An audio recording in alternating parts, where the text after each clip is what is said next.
en physique nucléaire et en sciences du matériau. Donc, ancien expert de professeur de l'Université de la Baisse et aussi ancien professeur à l'Université des sciences et technologies de Belfort et Metz en France.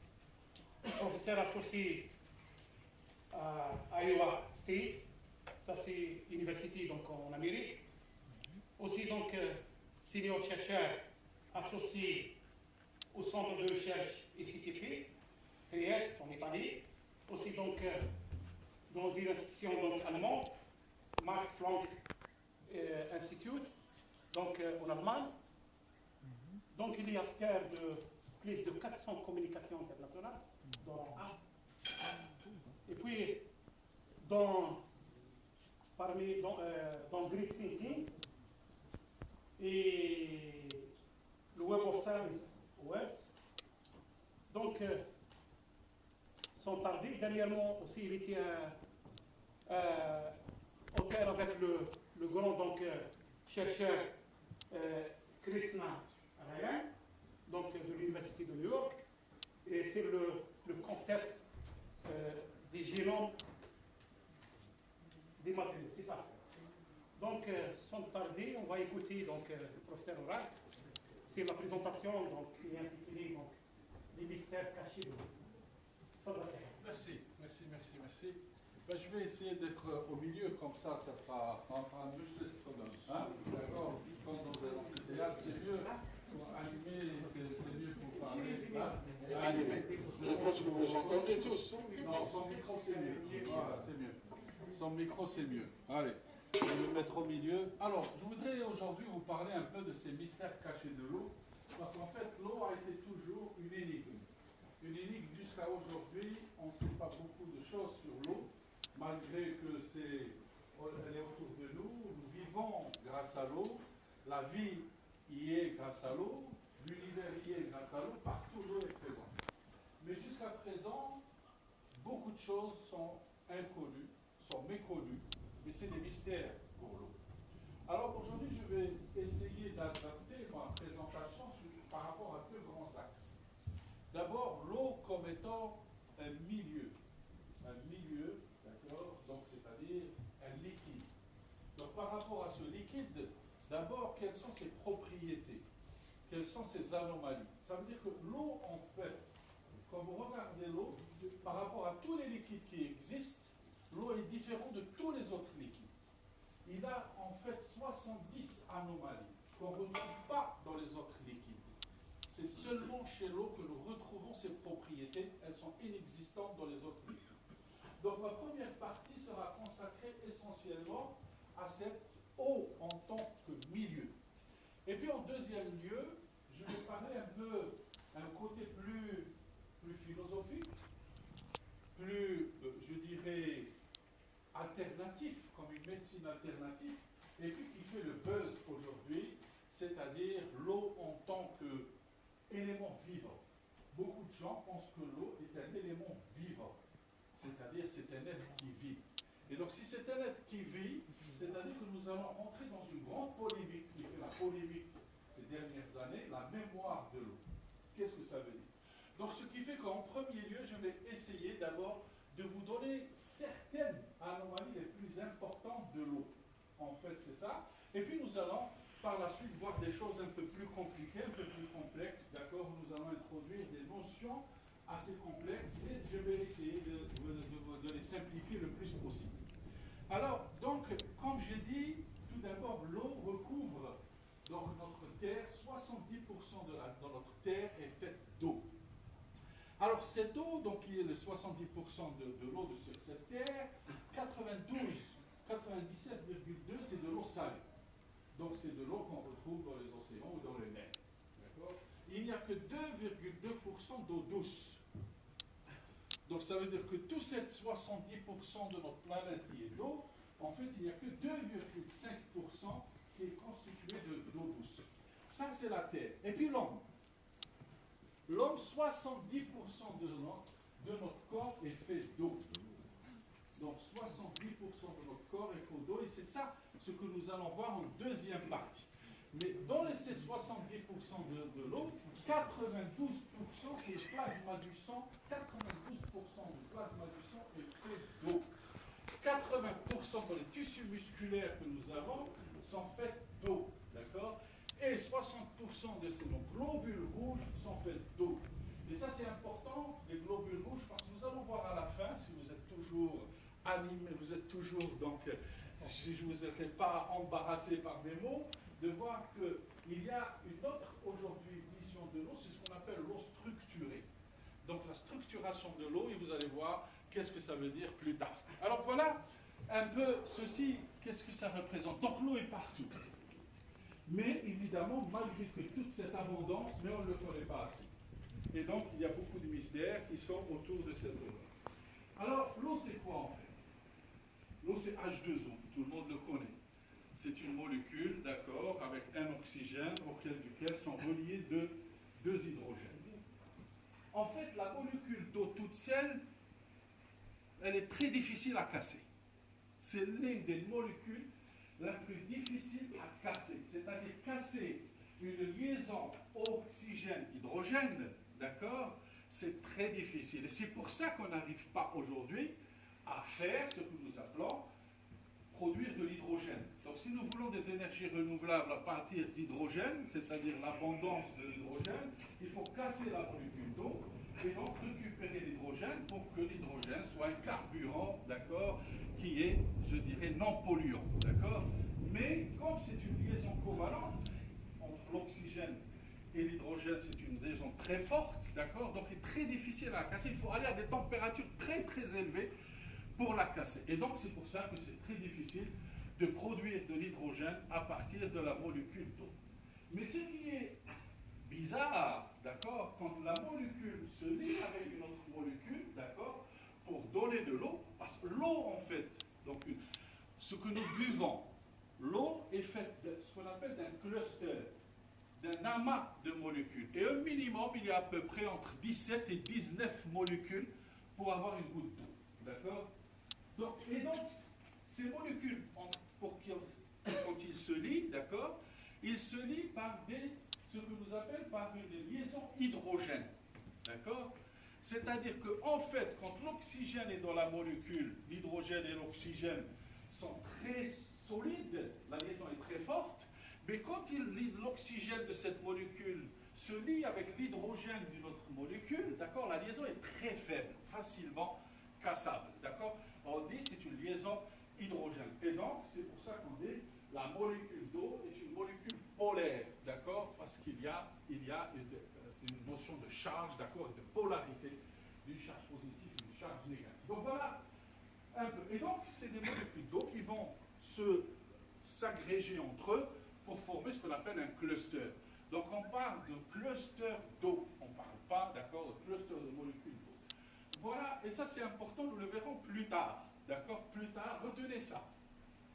Une molécule toute seule, la liaison est très forte entre l'hydrogène et l'oxygène. Mais quand il se lie une molécule avec une autre, l'hydrogène avec l'oxygène, c'est très faible et donc facilement cassable. Et ça va nous revenir à la notion plus tard de la mémoire de l'eau. Alors, regardez, ça c'est incroyable. En 2014, des chercheurs américains ont publié un article dans Science, l'une des plus prestigieuses revues dans le monde. Vous avez deux prestigieuses revues dans le monde, la revue Nature et la revue Science. Ce sont les deux plus prestigieuses revues dans le monde. C'est-à-dire que quand on est au top de ces recherches, les publics se font dans ces deux revues. Et donc il y a une publique qui a été faite en 2014 qui a bouleversé en fait toute la construction de notre univers.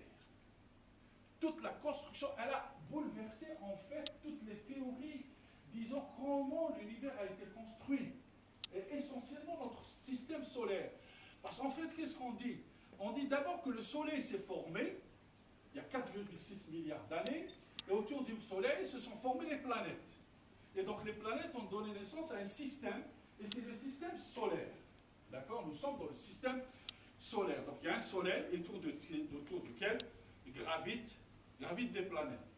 Mais qu'est-ce qu'on a découvert dans cette étude publiée par des Américains dans Science?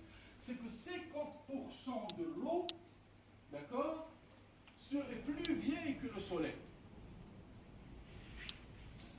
C'est extraordinaire.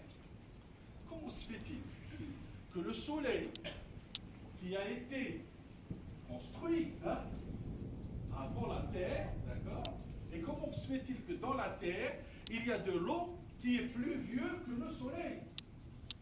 D'où est venue cette eau? Comment s'est fait cette construction donc, de ce système solaire? Donc voilà, c'est extraordinaire, d'accord? Alors on dit, donc ces chercheurs disent que c'est une eau interstellaire, qui vient d'un milieu interstellaire, d'accord? Cela signifie, qu'est-ce que ça veut dire en fait? Ça veut dire, on parvient à la conclusion que les scientifiques sont appuyés sur des mesures de... comment ils ont fait? En fait, vous savez, ils ont fait ce qu'on appelle une datation à partir du deutérium. Le deutérium, c'est une molécule d'eau, d'accord, qui a un déficit en hydrogène. Et donc, qu'est-ce qui se passe en fait? Ça veut dire que cette mesure qui a été faite en fait, a bouleversé en fait toute la construction de cet univers. Donc, ça veut dire que l'eau préexistait bien avant la conception du Soleil. Et donc, s'il préexistait avant l'avènement du Soleil, ça veut dire qu'en fait, nous revions à une notion très importante. Ça veut dire, ça signifie, et ça, la conclusion de ces chercheurs, regardez les filles, cela implique qu'une grande partie de l'eau contenue dans les glaces du système solaire est héritée de l'environnement dans lequel le Soleil est né. Et cela signifie que cette molécule était disponible comme brique élémentaire quand les planètes sont nées. Ça veut dire que toutes ces planètes, en fait, ont été construites à partir de l'eau. Ont été construites à partir de l'eau. D'accord? Et donc, ça veut dire que ceci, les gens qui sont adaptés d'extraterrestres et donc de la vie ailleurs, cela prédispose que la vie existe ailleurs aussi. Puisque toutes les planètes sont issues de l'eau, et donc ça veut dire que toutes ces planètes qui sont dans ce système, dans cet univers, il existerait des planètes. Certaines se sont déshydratées, donc il n'y a plus d'eau, mais beaucoup, peut-être, il y a encore de l'eau qui date de cette brique élémentaire qui a fait construire ces planètes-là. D'accord? Et ça, c'est très important. Et ça revient, c'est pour ça que j'ai dit tout à l'heure, dans mon premier transparent, son trône était sur l'eau. En fait, c'est un verset coranique. Ça veut dire que Dieu, d'accord, a construit tout à partir de l'eau. Il a tout construit à partir de l'eau. Ça veut dire que la brique élémentaire de ce système, de cet univers, est l'eau. Ce n'est pas autre chose, comme dans la théorie du Big Bang, où on dit, d'accord, que la création de l'univers, c'est une nucléosynthèse, c'est-à-dire que c'est l'hydrogène qui s'est transformé en hélium et en lithium, et ainsi de suite. Donc, ça remet en cause toute cette notion de construction, d'accord, de cet univers. Donc, et ça, c'est une étude récente de 2014 qui a été publiée dans Science. Ça, c'est juste pour vous montrer ce premier mystère, d'accord, que l'eau, c'est quelque chose d'extraordinaire, d'accord, et c'est pour ça qu'on dit que l'eau, c'est la vie, hein, et donc tout a été construit à partir de l'eau. Alors, pourquoi l'eau est un liquide différent, comme j'ai dit? Alors, la première anomalie que vous remarquez dans l'eau, d'accord, la première anomalie que vous voyez, quand vous avez très froid, vous avez tendance à vous contracter. Quand on a très froid, on a tendance à se contracter. Et donc, tous les objets, tous les matériaux, tous les liquides, de façon générale, ont tendance à se contracter sous l'effet du froid et à se dilater sous l'effet de la chaleur. D'accord? Sauf l'eau. L'eau, c'est l'inverse. Elle se dilate sous l'effet de froid. C'est pour ça que quand vous mettez une bouteille d'eau dans un réfrigérateur, elle explose. D'accord? Parce qu'elle se dilate, son volume augmente. D'accord? Donc elle se dilate. D'accord? Mais ça, juste dans une gamme de température. Entre 0 et 4 degrés. Et là, cette anomalie, entre 0 et 4 degrés, donc l'eau se contracte sous l'effet de la température. l'eau se contracte sous l'effet, se dilate sous l'effet, d'accord, d'une température basse, d'accord, et se dilate, et se contracte sous l'effet du température. Alors, ça nous ramène à une chose très importante. Et ça aussi, c'est un miracle de Dieu. Pour moi, c'est un miracle de Dieu. Donc, quand vous voyez des icebergs, quand vous mettez un glaçon dans l'eau, il flotte. Il ne va pas s'en fond, hein? D'accord? Il flotte. Et donc, quand vous voyez des icebergs dans des mers, ils flottent. Pourquoi?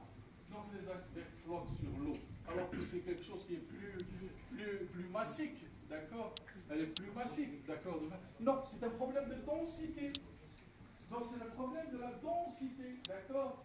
Ça veut dire que la densité, d'accord, est donc quelque chose qui va flotter, c'est un archimètre, ça veut dire que c'est quelque chose qui est plus long, ça veut dire qu'il y a une différente densité. L'une est plus faible que l'autre, donc l'autre, elle ne peut pas sombrer, elle n'est pas plus dense que le milieu dans lequel elle est, et donc elle ne va pas s'enfoncer. Donc ça veut dire qu'à une température sous forme de glace, l'eau est plus dense. Et donc ça veut dire que quelque part, ça c'est aussi une anomalie de l'eau. Et l'un des miracles les plus importants, si l'eau gèle, pourquoi l'eau gèle en surface et elle ne gèle pas en profondeur?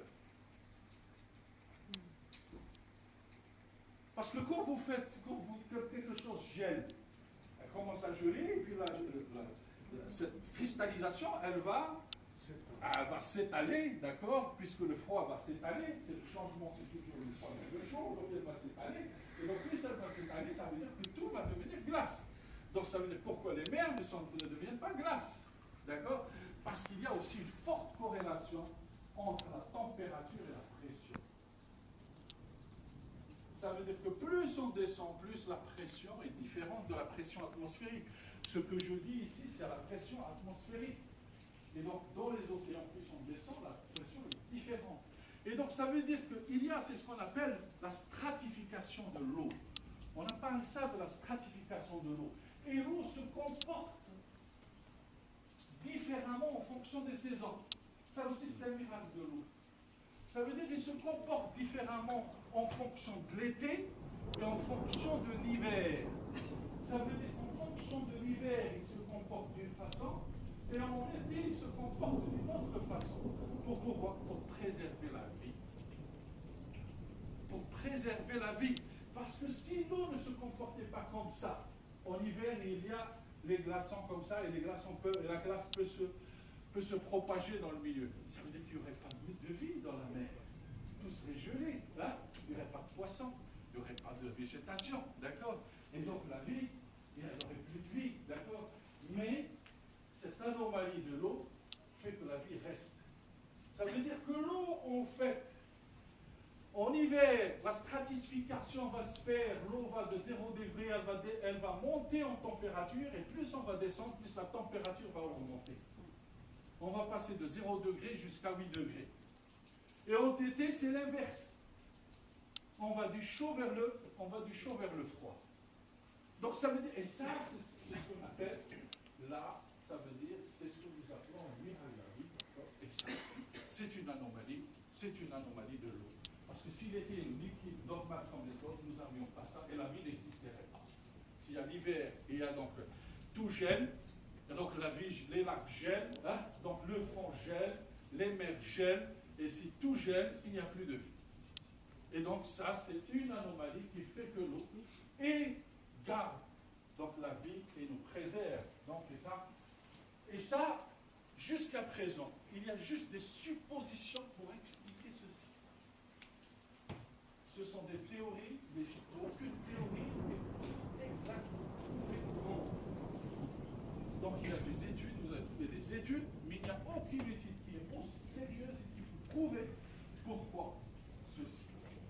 On sait comment, mais on ne sait pas pourquoi. On sait le comment, mais on ne sait pas le pourquoi. Alors, deuxièmement, il vous arrive de mettre de l'eau dans une casserole, d'accord? Et quand vous allez commencer à chauffer, d'accord, vous allez commencer à avoir des bulles qui commencent à se former. D'abord, vous allez voir que les bulles commencent à sortir du fond de la casserole. Elles vont commencer à à remonter à la surface, vous voyez, tac, touc, à la surface, une bulle qui explose. D'accord? Et ensuite, plus vous chauffez, plus les bulles vont se faire de plus en plus en surface. Pas, elles ne proviennent plus du fond, mais elles vont provenir de la surface. Pourquoi? Pourquoi?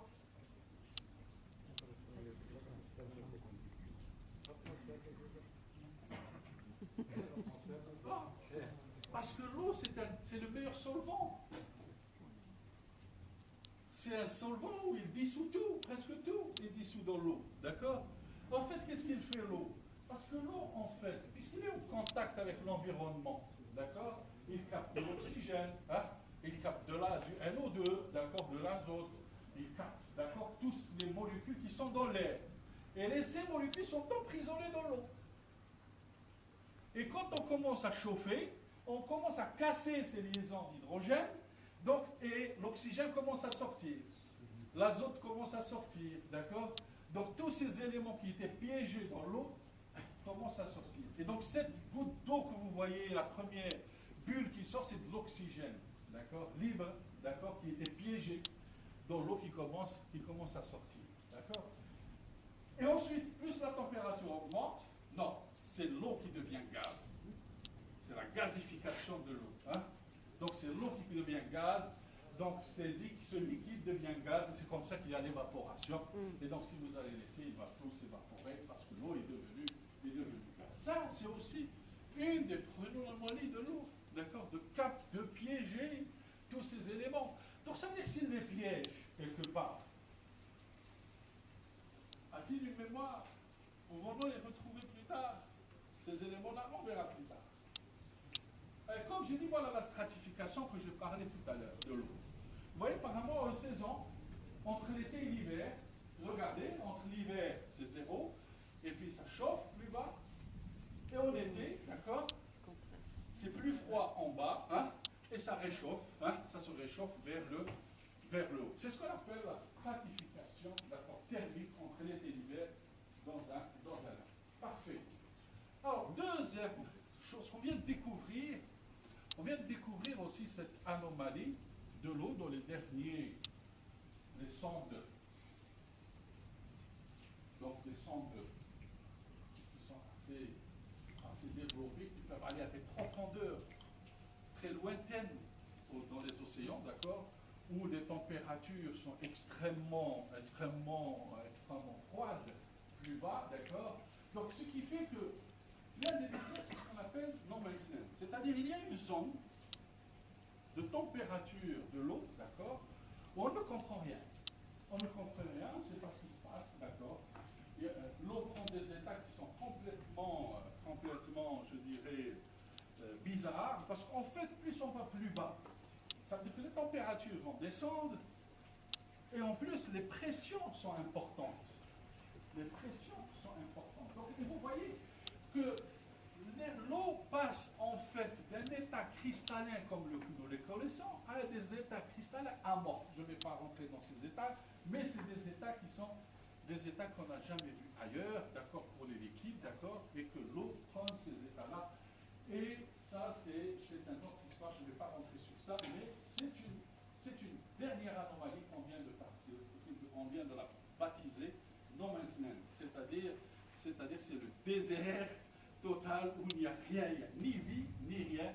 Bonsoir, il n'y a que de l'eau qui subsiste, d'accord, à ces températures et à ces pressions. Aucune autre chose ne peut subsister, d'accord, à ces températures et à ces pressions. Et c'est pour ça qu'on appelle c'est no man's land. Voilà. Première partie. Ces anomalies physico-chimiques. Oui. Nous avons des physiciens, des chimistes parmi nous, d'accord. Donc c'est des anomalies physico-chimiques de l'eau, d'accord. On va laisser de côté toutes ces anomalies et tout ce que nous avons appris en chimie, d'accord, ou en physique par rapport à ça. Et nous allons revenir à des choses plus importantes, des choses qui régissent notre univers, qui régissent notre vie, d'accord. Nous savons que notre univers est régi par des lois. C'est des lois, d'accord, qui gouvernent, d'accord, notre univers et qui gouvernent donc le fonctionnement de notre univers l'univers, donc un peu le fait que la Terre est là, le Soleil est là, la Lune est là, d'accord, il y a les saisons, il y a les vents, il y a les nuages, donc ce sont des lois qui gouvernent cet univers, d'accord. Alors, je pourrais dire, donc notre univers est régi par trois lois. Trois lois fondamentales régissent notre univers. Et dans ces lois fondamentales, l'une des premières lois fondamentales, c'est la loi de la gravitation universelle. Pourquoi le Soleil est dans cette position? Pourquoi la Terre est dans cette position? Pourquoi la Lune est dans cette position? Pourquoi les planètes sont dans ces positions? Pourquoi les galaxies dans ces positions? C'est régi par les lois de la gravitation universelle. Ça, c'est la loi la plus fondamentale qui puisse exister, d'accord, et qui puisse être. Et c'est pour ça qu'on dit, en fait, cette loi de gravitation universelle a été mise au point par Newton. Et c'est pour ça qu'on dit un génie comme Newton, donc les historiens disent qu'un génie comme Newton, il vient tous les 500 ans. Mais un génie comme Einstein vient tous les 100 ans. Vous voyez, on a placé Newton plus haut que Einstein. Pourquoi? Parce que quand Newton a énoncé cette loi, il n'y avait rien autour de lui. Mais quand Einstein est venu énoncer sa loi sur la théorie, sur la relativité générale ou la relativité restreinte, le terrain était déjà pris. Tous les outils mathématiques étaient autour de lui. Il fallait juste trouver cette idée géniale de pouvoir utiliser ces outils mathématiques pour trouver la formule, l'axiome. L'axiome. Vous savez quoi, un axiome? Parce qu'une loi est bâtie sur un axiome. Qu'est-ce que ça veut dire un axiome en mathématiques? Ça veut dire que c'est une déclaration qui est vraie et qu'on ne peut pas démontrer. Ça veut dire que quand je dis F égale N gamma, c'est l'axiome de la mécanique classique. Ça veut dire que c'est une formule que je ne peux pas démontrer, mais que je peux vérifier expérimentalement. Donc toutes les lois se vérifient expérimentalement, mais ne peuvent pas se démontrer théoriquement. Voilà la différence. Donc ça veut dire qu'un génie, c'est celui qui trouve le bon axiome. Voilà. Un génie, c'est celui qui trouve le bon axiome, cette formule, d'accord, pour faire ceci. Et donc, comme je dis, c'est cette loi. Mais notre univers est préservé, notre univers évolue. Par rapport à quoi? Par rapport à ce qu'on appelle des lois de conservation. Parce que s'il n'y avait pas ces lois de conservation, je ne sais pas ce qui aurait été, hein, d'accord, notre univers, hein, notre vie, etc. Parce qu'il y a ces lois de conservation. Et donc ces lois de conservation, nous les devons à une grande mathématicienne. Ce n'est pas des physiciens, mais à l'origine, c'est des mathématiciens. C'est pour ça que les mathématiciens, c'est des êtres qui sont plus hauts que tous les autres êtres. D'accord? Comme je dis, les mathématiciens, c'est une race supérieure. C'est une race qui est au-dessus de toutes les autres sciences. D'accord? Parce qu'elle est au-delà de l'esprit. Au-delà de quelque chose qui est physique. C'est quelque chose qui est mental, qui est dans la conscience. D'accord? Et donc, c'est pour ça que quand je dis, c'est cette Emily Noether, une mathématicienne allemande, et son histoire est extraordinaire, cette femme. Nous sommes en 1910. Son père était mathématicien. Et elle a fait une thèse avec son père. Et lors de sa thèse, il y avait un des plus grands mathématiciens, Hilbert, qui était son président du jury. Il a été émerveillé par le travail de cette femme. Il lui propose un poste dans une des plus prestigieuses universités à l'époque, l'université de Groningen. Mais quand il propose donc le statut d'enseignante à cette femme, on lui a dit, vous êtes fou, la femme n'a pas le droit d'enseigner à l'université. Nous sommes en 1910. La femme n'enseignait pas à l'université, même nous sommes dans l'Occident. Il était interdit aux femmes d'enseigner dans les universités. Il était interdit aux femmes d'université. Et on lui a dit, ce fameux terme que les Allemands utilisent, les 3 K, La femme, c'est Kuchen, Kinder, un Kuchen. Ça veut dire quoi? La femme est faite pour faire des enfants, pour faire la cuisine et pour aller à l'église. Elle n'a pas le droit de faire autre chose. D'accord? Et donc Hilbert leur a dit, mais écoutez, cette femme ne vient pas dans un hammam, hein? Elle vient enseigner, mais avec des hommes, où est le problème?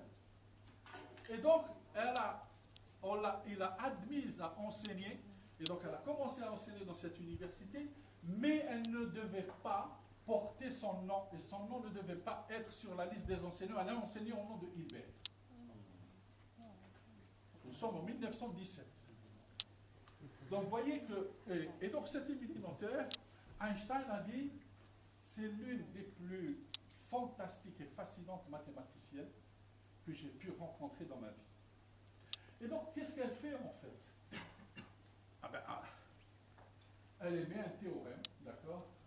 Et c'est elle qui dit que certaines grandeurs sont conservées. Ça veut dire que dans cet univers, certaines grandeurs sont conservées, elles se conservent. Et donc, si elles se conservent, d'accord, ça veut dire qu'en fait, il y a une relation extraordinaire entre la symétrie et les lois de conservation. Ça veut dire s'il n'y a pas de symétrie, il n'y a pas de loi de conservation. Et ça, vous savez, cette symétrie, même si elle n'est pas visible, même si elle n'est pas macroscopique, elle est microscopique. Et vous savez, le premier prix Nobel musulman, il y a eu le prix Nobel de physique musulman, Abdus Salam, d'accord, a eu son prix Nobel sur la théorie de la supersymétrie. Et quand on lui a demandé comment est venue cette idée de la supersymétrie, il leur a dit, je me suis basé sur un verset coran, sur Surat al-Mulk.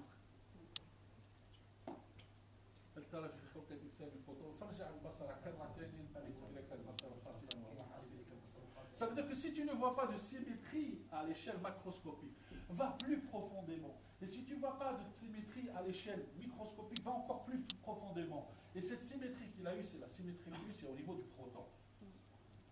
Donc c'est pour vous dire que la symétrie, c'est elle qui guide la loi de conservation. Et c'est pour ça. Et quand on dit la symétrie, c'est la beauté. Un être humain est beau parce qu'il est symétrique à gauche et à droite. Hein? Une mosquée est belle parce qu'elle est symétrique à gauche et à droite. D'accord? La beauté est liée à la symétrie. Et donc cette symétrie, c'est elle qui fait que les lois de la nature, et elle dit que les lois de la nature obéissent à cette notion de symétrie. Et donc nous avons ces trois lois de conservation. Un, elle dit l'uniformité du temps. Le temps est partout le même. Il est uniforme. Le temps est uniforme. Et donc, si le temps est uniforme, il y a la conservation de l'énergie. L'énergie se conserve. La deuxième chose, l'homogénéité de l'espace. L'espace est homogène. C'est-à-dire que l'univers dans lequel nous vivons, il est homogène. Et donc, si l'espace est homogène, il y a la conservation de la quantité de mouvement. Et troisièmement, l'isotropie de l'espace. Si on va dans ce sens, ou si on va dans l'autre sens, ou si on va vers le pôle Nord, c'est toujours la même chose. Et donc, c'est la conservation du moment cinétique. Et c'est pour ça, quand vous faites des TP, vous allez trouver toujours les mêmes résultats. Dans les mêmes conditions, les étudiants refont les TP, hein, chaque année. Ils le font au Brésil, ou ils le font au Japon, ils le font au pôle Nord, ils le font il y a 100 ans, ou ils le refont dans 100 ans, ils trouveront toujours les mêmes résultats. S'ils refont la même expérience.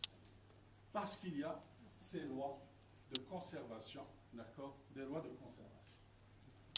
Alors, qu'est-ce que ça veut dire?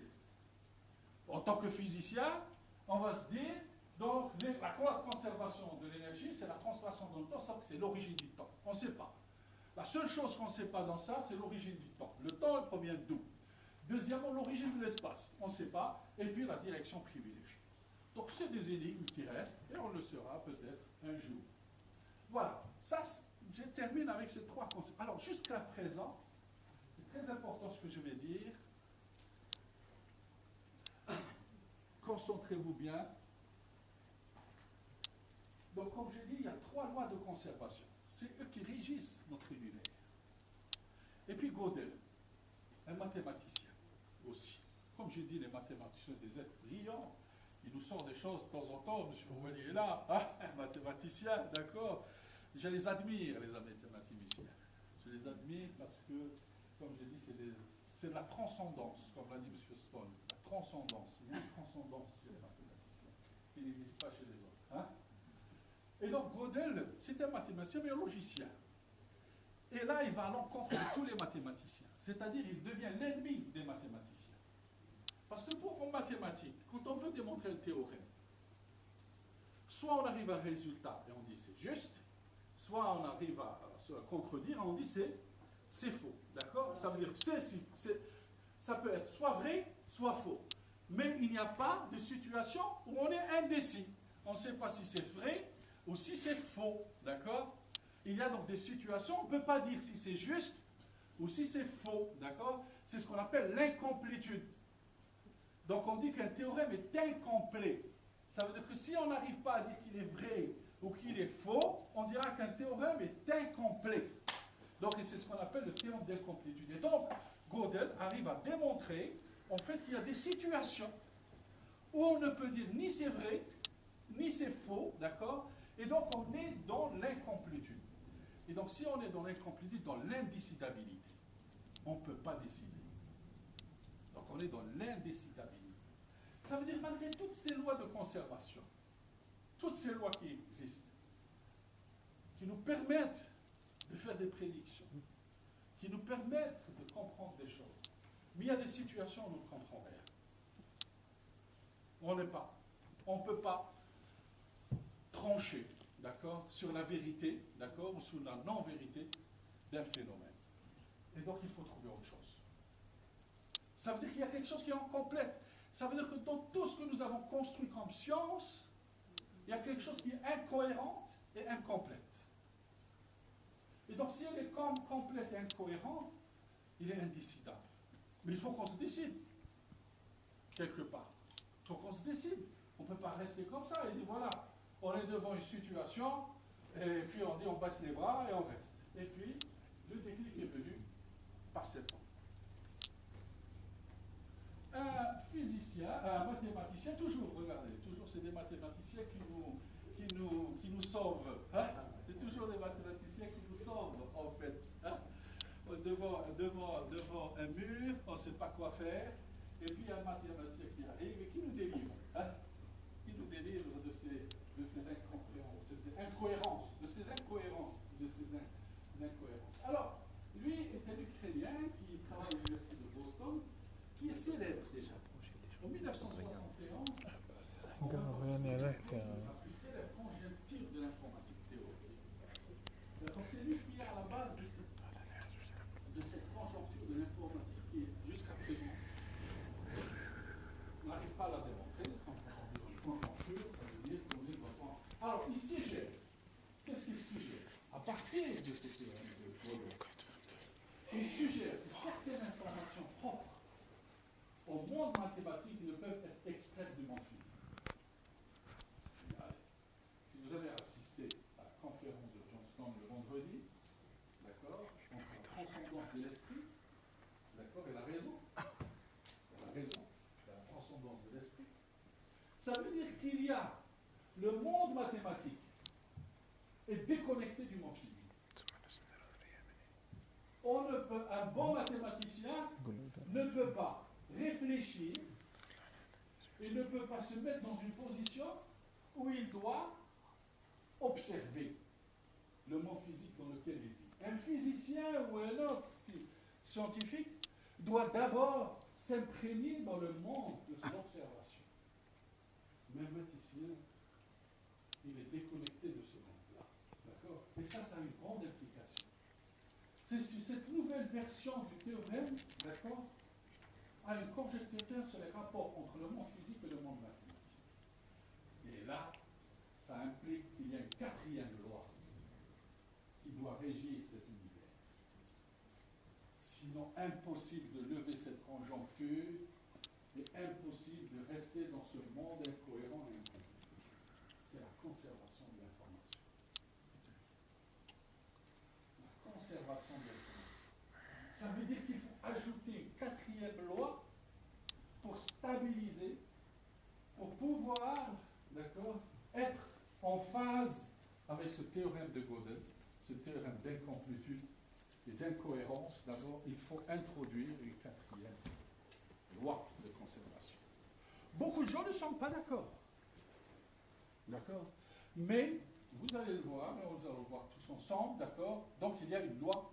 Et donc, il postule, en fait, d'accord, qu'il faut en physique, pas dans les autres mondes, puisque nous étions dans le monde physique. Les lois de conservation de l'énergie, de l'impulsion et du moment cinétique, c'est dans le monde physique. Ça veut dire que dans le monde physique, il faut ajouter une quatrième loi, la physique de l'information. Il y a une physique qu'il faut mettre en place aujourd'hui, c'est la physique de l'information. Et donc, parce qu'il y a une loi de conservation, et donc cette loi de conservation, elle doit obéir, d'accord, à rester en cohérence. Nous cherchons toujours dans ce monde de la cohérence et de la complétude. Nous ne cherchons pas un monde incohérent et incomplet. Nous cherchons de l'incohérence. Alors,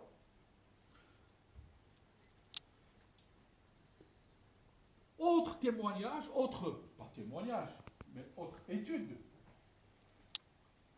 qui appuie ce que j'ai dit par rapport à un mathématicien. Maintenant, c'est par rapport à un physicien, Stephen Hawking, qui est mort il n'y a pas longtemps. D'accord? C'est le paradoxe de l'information. Il introduit un nouveau concept qui est le paradoxe de l'information. Parce qu'en fait, regardez, si nous sommes dans la mécanique classique, quand vous prenez l'équation en mécanique classique, vous remplacez le temps par moins t, t par moins t, vous obtenez toujours le même résultat. Ça veut dire qu'en mécanique classique, le monde est réversible. Les phénomènes sont réversibles. Ça veut dire que nous sommes dans le présent, on peut revenir dans le passé. D'accord?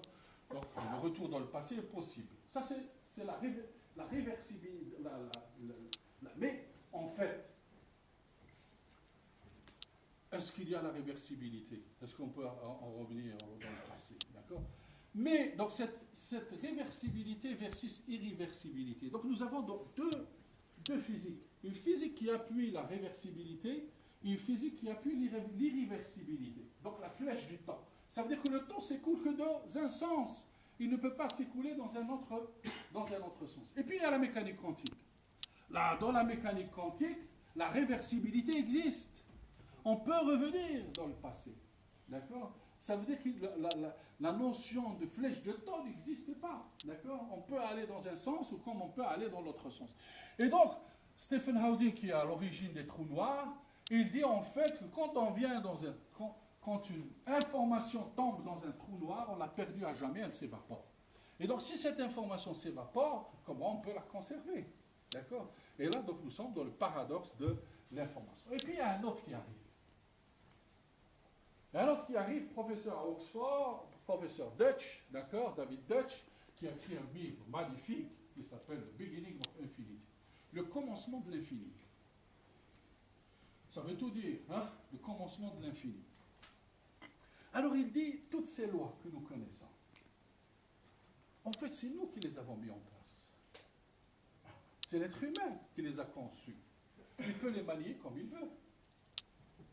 Donc c'est en fonction des données qu'il va rentrer. Il va rentrer une donnée, il va récupérer une donnée, d'accord? Et donc c'est en fonction des données. Ça veut dire qu'ici, il dit, par exemple, qu'il y a une comète. Et donc, elle est dans le ciel. Si je connais ses paramètres, je peux prédire sa trajectoire.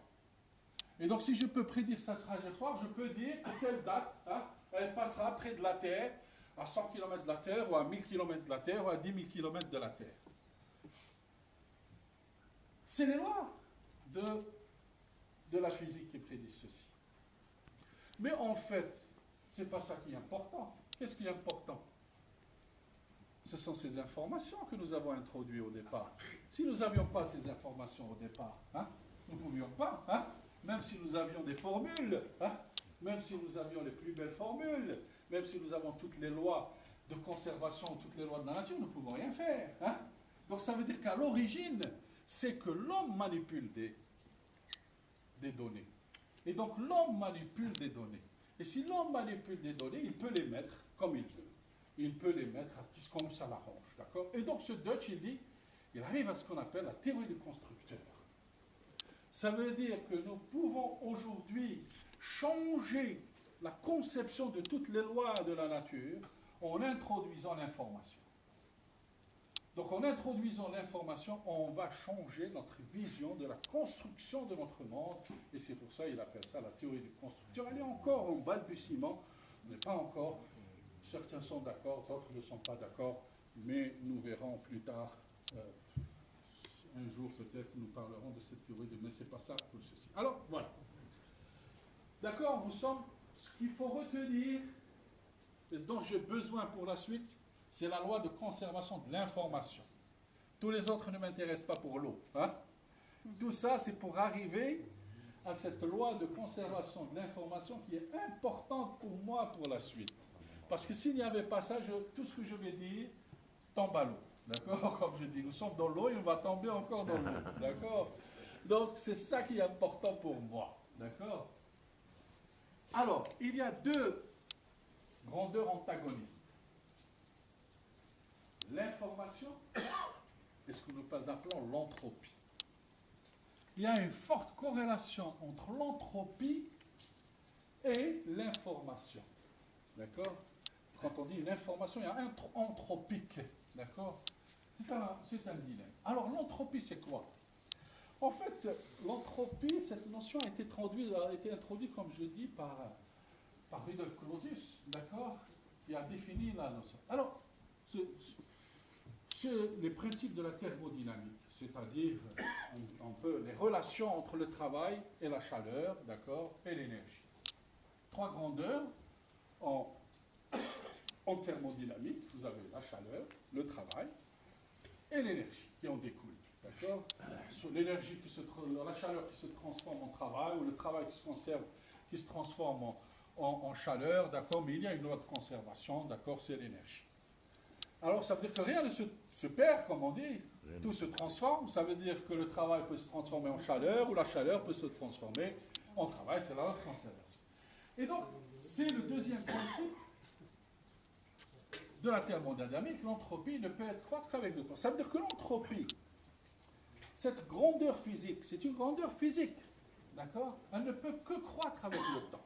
Ça veut dire que si notre univers, aujourd'hui nous sommes dans un univers, l'entropie ne fait que croître. C'est ça ce que dit le deuxième principe. L'entropie ne peut que croître. D'accord? Ça veut dire que nous sommes dans un système anthropique dont l'entropie est en train de croître. Et puis, c'était un peu, comme je dis, une façon... Et puis arrive un génie. Il avait 23 ans. Ludwig Boltzmann, un Autrichien, qui arrive avec une idée, comme on dit, une idée d'ange. C'est-à-dire que quand il a émis son idée, personne n'a cru en son idée. Personne ne l'a cru, il s'est suicidé. Voyons que tout ce qu'il est en train de dire, personne ne le comprend, et personne ne l'admet, il se suicide. Il ne pouvait plus. Et nous voyons un deuxième cas plus tard par rapport à ça. Et donc il introduit l'entropie. Donc ça veut dire, c'est lui qui dit que l'entropie mesure le désordre. L'entropie mesure le désordre. Ça veut dire le désordre dans cet univers se mesure par une grandeur et elle s'appelle l'entropie. Donc l'ordre et le désordre, je peux mesurer l'ordre et je peux mesurer le désordre grâce à cette grandeur qui est l'entropie. Et donc il formule cette théorie, cette formule que l'entropie est une constante fois le logarithme, d'accord, des états, hein, d'accord, des états possibles dans un environnement donné. Voilà, c'est cette formule qui est gravée sur sa tombe. Si vous passez à Vienne, vous allez aussi dire, vous allez trouver sur sa tombe gravée cette formule S égale K log de W, donc c'est sa formule. Alors, ça c'est important, regardez bien cette formule. Hein? Regardez bien cette formule. Regardez, 1872, il émet cette formule. On va garder bien cette formule en tête. Qu'est-ce que ça veut dire une entropie? Juste pour vous expliquer. Quand vous prenez un café, il est chaud, vous le laissez, il va refroidir. Donc ça veut dire que son entropie a augmenté, c'est le désordre. Mais il ne peut pas revenir, il ne peut pas revenir, il ne peut pas revenir à l'état chaud, d'accord? Ça veut dire que l'entropie ne fait que croître, d'accord? Elle ne peut pas, hein, on ne peut pas aller dans l'autre sens, d'accord? Donc l'entropie ne fait que croître, il ne va que refroidir, d'accord? Si vous mettez un cube de sucre dans de l'eau, il va se dissoudre, d'accord? Mais pour la suite, est-ce que vous pouvez récupérer ce sucre, hein? Vous ne pouvez pas récupérer, sinon vous allez faire un processus chimique pour pouvoir le faire plus tard. Donc ça veut dire, nous savons tous que la chaleur passe d'un objet chaud à un objet froid, et jamais d'un objet froid, hein, à un objet chaud. Donc la chaleur passe toujours d'un objet chaud à un objet froid, jamais d'un objet froid. Et là, il y a un fameux paradoxe, hein, qui a voulu contredire ceci, c'est ce qu'on appelle le démon de Maxwell. Bon, un jour, je parle du démon de Maxwell, d'accord, qui dit que le froid peut venir dans le chaud, hein, d'accord? Il n'y a pas que le chaud qui peut venir dans le froid, et c'est un démon, c'est pour ceux qui l'appellent ça le démon, mais c'est pas ça. Alors, donc voilà un peu, c'est ce qu'on appelle les processus spontanés, et l'entropie, ça veut dire que tout ce que nous laissons comme ça, si nous n'agissons pas pour les changer, d'accord, l'entropie ne va que augmenter. Si on les laisse, hein, donc ils vont aller vers des processus spontanés. Alors, arrive la théorie de l'information. Théorie de l'information n'a rien à voir avec la conservation de l'information. Hein? C'est-à-dire on définit l'information. Tout ce qui existait auparavant, la théorie de l'information datait de 1948 par Shannon. D'accord? Shannon qui a édité la première, d'accord, théorie de l'information. La conservation, c'est que dans les années 2014 qu'on a commencé à parler de la conservation de l'information. D'accord? Donc, Shannon veut définir c'est quoi l'information. Et donc, il définit dans un article intitulé Mathematical Information la théorie de l'information. Et donc, c'est là où il fait référence aux travaux de Boltzmann, d'accord? Et il dit que l'information, d'accord, il conclut que la théorie de l'information conclut que l'entropie mesure la perte de l'information. L'entropie mesure la perte de l'information. Ça veut dire que si l'information est importante, augmente, l'entropie diminue. Hein? Et si l'information est moins importante, l'entropie augmente. D'accord? Donc, et il arrive à une même équation que celle de Boltzmann. I, ici c'est l'information. L'autre c'est S qui est l'entropie. K est une constante et l'autre de P, d'accord, c'est le nombre d'informations disponibles dans un environnement donné. Et donc ça mesure, d'accord, l'information. Voilà, nous arrivons à une formule que nous allons, par suite, c'est ça qui a donné naissance aux ordinateurs. S'il n'y avait pas ça, l'ordinateur n'existerait pas, d'accord? Et c'est ça qui va révolutionner le monde de l'informatique et donc ce qui fait que la mise en place d'un ordinateur. Alors, qu'est-ce que ça veut dire? Donc maintenant, je reviens à ce deuxième principe d'informatique. Ce deuxième principe de la thermodynamique, je vais appliquer à l'information. D'accord? Au cours du temps, l'information contenue dans un système isolé ne peut qu'être détruite. Ça veut dire qu'au cours du temps, si l'entropie augmente, l'information va se détruire, va devenir nulle. Hein? C'est fait normal. C'est ce que nous avons dit tout à l'heure. Ça veut dire avec le temps, l'information se détruit, elle partira, d'accord, et donc l'entropie va augmenter. Deuxièmement, en conséquence, l'équilibre n'est atteint que lorsque toute l'information est détruite. Quand il n'y a plus d'information, nous sommes dans un état d'équilibre. Parce que l'information, elle perturbe le système. Nous sommes dans un état hors équilibre. D'accord? Donc s'il n'y a pas d'information, tout le monde est dans ça. Il n'y a pas d'information. Nous sommes à l'état d'équilibre. Chacun, il attend. D'accord? Encore lorsque l'entropie, et ça veut dire, ou encore lorsque l'entropie est maximum. Ça veut dire que quand il n'y a pas d'information, nous sommes dans une entropie de désordre total. Donc l'entropie est au bas, est au maximum. Voilà. Alors, ceci, écoute, j'ai encore un peu de temps, je bois plus d'eau. Alors, ce que nous avons dit, c'est donc dans le monde que nous vivons. Maintenant, si nous allons dans le monde du vivant, l'homme, c'est ce qu'on appelle la morphogénèse. comment la nature produit-elle de l'information?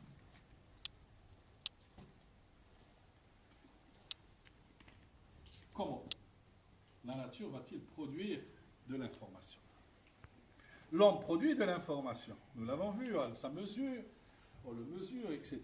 Alors, nous revenons aux lois de conservation. Comme j'ai dit, à l'équilibre, la seule information accessible sur un système est la valeur des quantités conservées. Donc, à l'équilibre, toutes les informations que nous pouvons avoir, c'est des informations qui sont conservées grâce aux lois de conservation. Mais hors équilibre, c'est-à-dire des variations temporelles ou spatiales, force le transfert des quantités conservées. Ça veut dire qu'il n'y a plus de conservation, nous sommes dans un état hors équilibre. Par exemple, les ouragans, d'accord, des ouragans, des tourbillons dans l'eau, d'accord, tout ça, ça veut dire que il y a des transferts, d'accord, de transferts d'énergie. Et donc, s'il y a des transferts d'énergie, nous sommes dans un état hors équilibre, nous ne sommes plus au repos, d'accord, et donc nous sommes dans un état d'hors équilibre, d'accord. Donc, nous sommes dans ces deux états. Résister au deuxième principe, qu'est-ce que ça veut dire? Parce qu'en fait, tout le monde résiste au changement. Qui ne résiste pas au changement? Qui ne veut pas rester au repos, hein? Tranquille et ne rien faire? Tout le monde cherche l'état de repos. Toute la nature cherche à être dans son état de repos. Mais on la perturbe de temps en temps. Donc ça veut dire que la nature résiste à ce deuxième principe, d'accord? Qui fait que l'entropie augmente, etc. Alors, sans variation temporelle, comme j'ai dit, au spatial, la seule information continue d'un système provient de lois de conservation. La seule information que nous pouvons avoir, c'est grâce aux lois de conservation. Le mouvement électrogène permet à la nature de produire de larges quantités d'informations. Tout ça, donc, c'est ceci. Mais ce n'est pas ce qui m'intéresse. Voilà, je reviens à ça. Alors, l'unité d'information. Alors, on a introduit, pour mesurer un état, on dit c'est soit vrai, soit faux. Hein? Donc, soit 1, soit 0. Et donc, on a introduit la notion de bit. D'accord?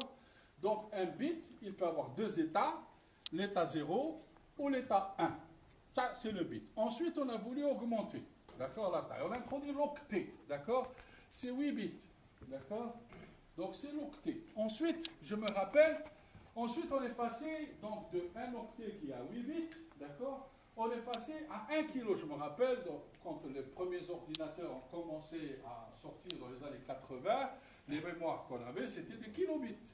D'accord? Ensuite, on est passé à des mégas, hein, à des mégabits, d'accord? À conserver plus, d'accord? Ensuite, aujourd'hui, nous sommes à des gigas, à des gigabits. Alors, qu'est-ce que ça veut dire un gigabit? 1 milliard de bits. Nous savons tous que 5 gigabits, ça correspond à combien? 1 gigabit correspond à combien? À une vidéo de 4 minutes. Une vidéo en HD, en MP4, d'accord? C'est à peu près, elle nécessite 1 gigabit. D'accord? C'est pas énorme, d'accord? Le gigabit, d'accord? Donc, ça c'est juste par rapport à... Ensuite, aujourd'hui, nous sommes sur des terras, hein? Du terabit, d'accord? Et nous verrons. Mais, pourquoi j'ai mis ces chiffres-là? Parce que nous allons dans le vivant. Ça, c'est dans le physique. Hein? Ce que l'homme a pu faire. D'accord? Mais ce que l'homme, en quoi consiste l'homme par rapport... Parce que c'est de l'information. Ça veut dire que quelque part dans l'être humain aussi garde en lui son corps. C'est en fait tous de l'information qui est dans son corps. Comment elle est agencée cette information dans son corps? La nature utilise 4 molécules pour coder. Parce que quand les bits et tout ça, c'est pour coder, d'accord, de l'information. Donc l'ordinateur, il code de l'information. Il la code par rapport à des bits, des octets, etc., etc. Et donc l'être humain, il code de l'information par rapport à 4 molécules qui sont présentes dans l'ADN. Donc les biologistes reconnaissent les 4 brins d'ADN, d'accord? Et donc, ils sont codés dans ceci. Mais chose extraordinaire, quand vous faites ceci, parce qu'elle est en fait dupliquée, la molécule d'ADN, d'accord? Vous avez un brin, ensuite là, le côté qui est symétrique, d'accord? Il y a une symétrie, vous voyez, on retrouve la symétrie, même dans l'ADN, on retrouve la symétrie. Combien d'informations peuvent être codées dans une ADN? Allez-y, dites-moi. De bits. Allons-y. Hein? Combien une ADN peut coder d'informations? 1 gigabit. Alors, posez-vous une question. 1 gigabit, vous pouvez acheter dans le marché des clés USB hein, à 250 gigabits, hein, à 500 gigabits. Comment se fait-il une ADN? Donc, qu'est-ce que ça veut dire? C'est impossible que l'ADN, c'est elle qui gère hein, les processus métaboliques dans l'être humain. Mais en fait, elle ne contient que 1 gigabit. Ça veut dire qu'en fait, ce n'est pas l'ADN qui porte l'information. L'information est ailleurs. Mais parce que l'ADN se duplique, et donc elle duplique son information, d'accord? Mais comment elle va dupliquer cette information?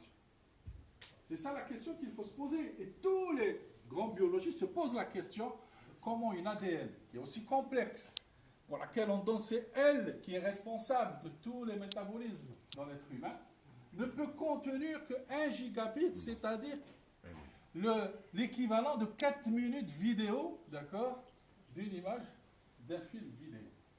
Et donc ça va poser, on va voir comment on peut transcender une anomalie, d'accord, je ne suis pas biologiste, donc je ne peux pas vous dire là, comment se fait-il, mais bon, il faut se dire, 1 gigabit est contenu dans une molécule d'ADN. Et encore, on va plus loin. La protéine, par exemple, une protéine, utilise 20 acides aminés pour coder leur infraction dans des cellules.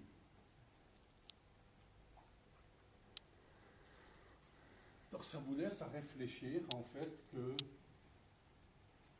tous ces éléments qu'on connaît, les acides aminés, hein, les protéines, l'ADN, d'accord, la vraie information n'est pas là-bas.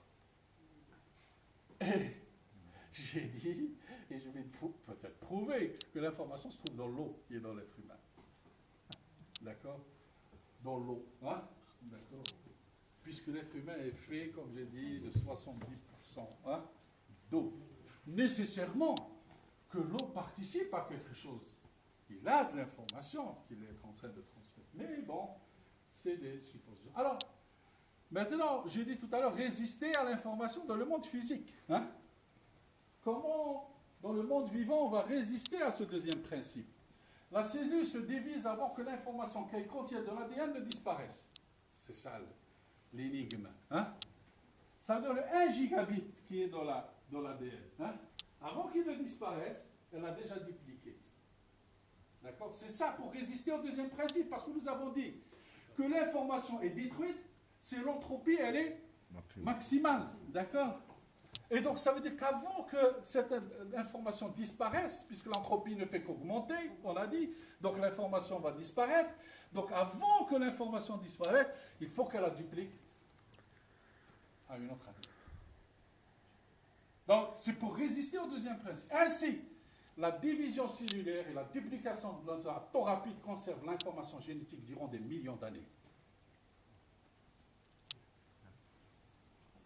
C'est pour l'être humain, c'est comme une machine thermodynamique. Et donc, comme une machine thermodynamique, c'est une machine qui répond au même principe, d'accord? Et donc, ça veut dire que pour c'est de l'information, et pour conserver cette information, il faut qu'il y ait de la division cellulaire hein, et la duplication d'ADN pour que l'information reste des millions d'années, et elle est transmise de père en fils, etc., etc., etc., etc. D'accord? Le principe anthropique et le principe de l'information. Deux éléments qui régissent aussi notre corps humain.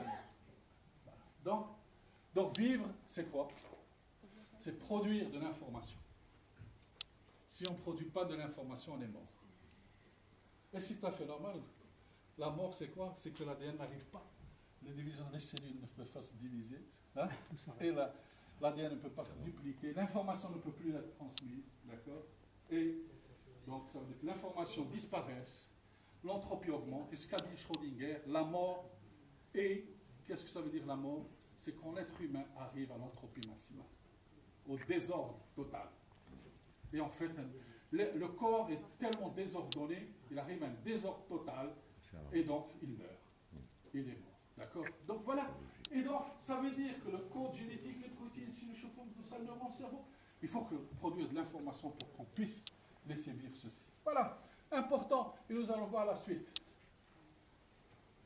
10 minutes. Ah, bah, أنا ما عيتش معيتو Voilà. Alors, le sujet qui fâche. C'est le sujet qui fâche aujourd'hui. Hein? Est-ce que l'eau a une mémoire? Puisqu'on parlait de l'information tout à l'heure. On a dit que l'information, donc elle était dans les ADN, elle était dans les protéines, dans les acides aminés, d'accord? Mais est-ce que l'information est dans l'eau? Est-ce que l'eau peut préserver cette information? C'est ça la grande question. Ça veut dire que si l'eau permet de conserver cette information, on dira que l'eau possède une mémoire.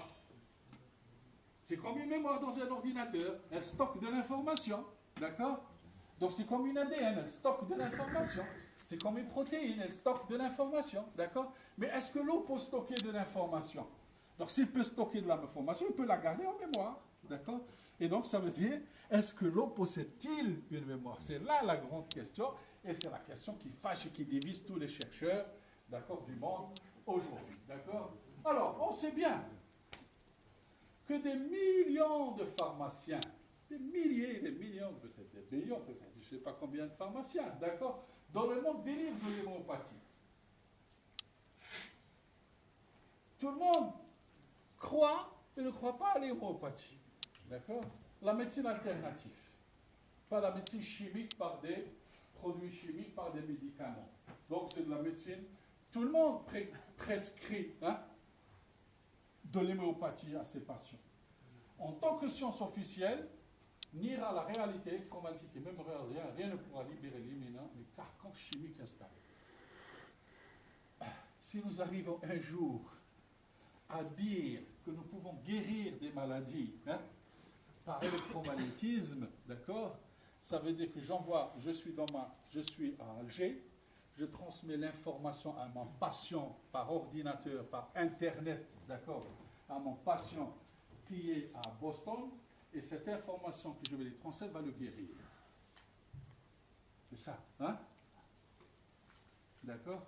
Personne ne pourra, parce que le carcan chimique, ça veut dire que si on arrive à ça, on n'a pas besoin d'industrie pharmaceutique.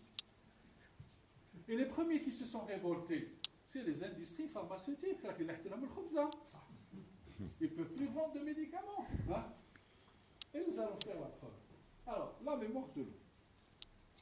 En fait, la première publication qui a fait sensation, tout est parti d'un Français, d'un grand chimiste français, biologiste et biochimiste, c'est un biochimiste français, qui s'appelle donc Benveniste. D'accord? 1988, d'accord, il publie un article dans la plus prestigieuse des revues, Nature. C'était en fait pourquoi? Je vais vous expliquer. Lui, il étudiait les allergogènes, c'est-à-dire les molécules responsables des allergies, d'accord, chez les patients. Donc il avait des patients qui avaient des allergies. Et donc il avait je ne suis pas biologiste, d'accord, c'est ce qu'on appelle, l'article s'appelle la dégranulation des basophiles humains provoquée par des hautes dilutions. Qu'est-ce qu'il fait? Il prend de l'eau et il met ces basophiles, d'accord, dans de l'eau. Donc ça veut dire que l'information est dans l'eau. Ces basophiles sont dans l'eau. Et ensuite il dit, bon, je vais éliminer cette information. Pour éliminer cette information, c'est la basophile, il va faire des dilutions. Il va ajouter de l'eau, ajouter de l'eau, ajouter de l'eau, faire des dilutions, jusqu'à ce que il fait donc une expérience de chimie et il prouve qu'il n'y a plus de basophiles.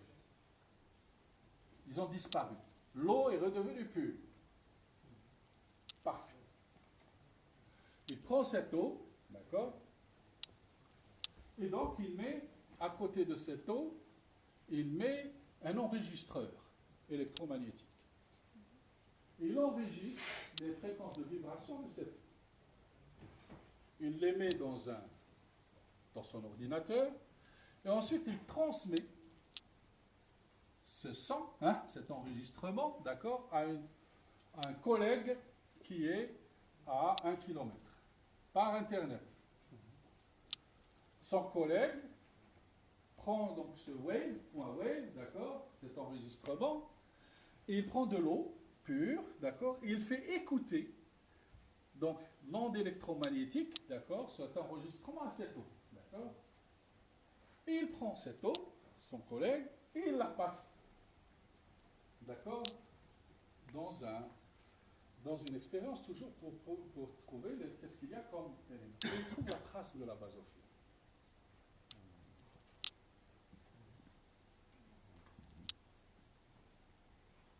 Et donc c'est ça, en fait, c'est ça. Et donc, l'article est publié dans Nature, donc les chercheurs du monde lisent cet article, ils disent c'est un charlatan. Et donc Nature se rétracte, elle retire l'article de la revue et elle envoie une commission d'enquête avec un chimiste américain et le plus grand magicien de New York, Maddox. Pourquoi on envoie un magicien Maddox dans un laboratoire de biochimie pour prouver que ce bénéfice a fait un tour de magie. Et donc, ils refont les expériences. Sur les 12 expériences qu'ils ont refaites, 8 s'avéraient justes. 4 n'ont pas réussi. Mais ils concluent que qu'il y a une tricherie. Et donc, Bénéviste, à cette époque, le ministre de l'Éducation l'avait invité à un repas, à un dîner, d'accord, avec Maddox et cet expert. Et en fin de compte, même le ministre désavoue Bénéviste. Et Bénéviste est mort dans le chagrin. 1988.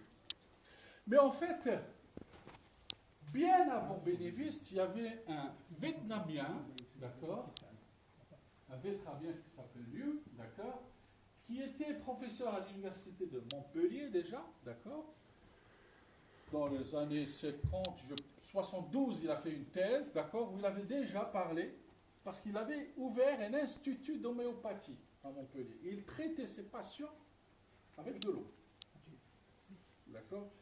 Mais c'est pour ça qu'il a écrit un livre qui s'appelle La connaissance de l'eau, d'accord, pour prouver ça. Mais ça, et donc, Bénéviste a écrit un livre, Ma vérité sur la mémoire de l'eau, qui est un ouvrage extraordinaire, qui a été fait par Bénéviste. Mais là, alors, qu'est-ce qu'il dit Bénéviste en fait? Il dit, pensez quelle bombe dans les applications. Je reprends les déclarations Bénéviste dans le journal Écologien de février 1994. Des médicaments transmis par câble, administration par simple exposition à un champ électromagnétique, des radars pour remplacer les insecticides, des analyses biologiques effectuées par liaison radio, des thérapies génétiques aussi simples que l'écoute de la 9e symphonie de Beethoven.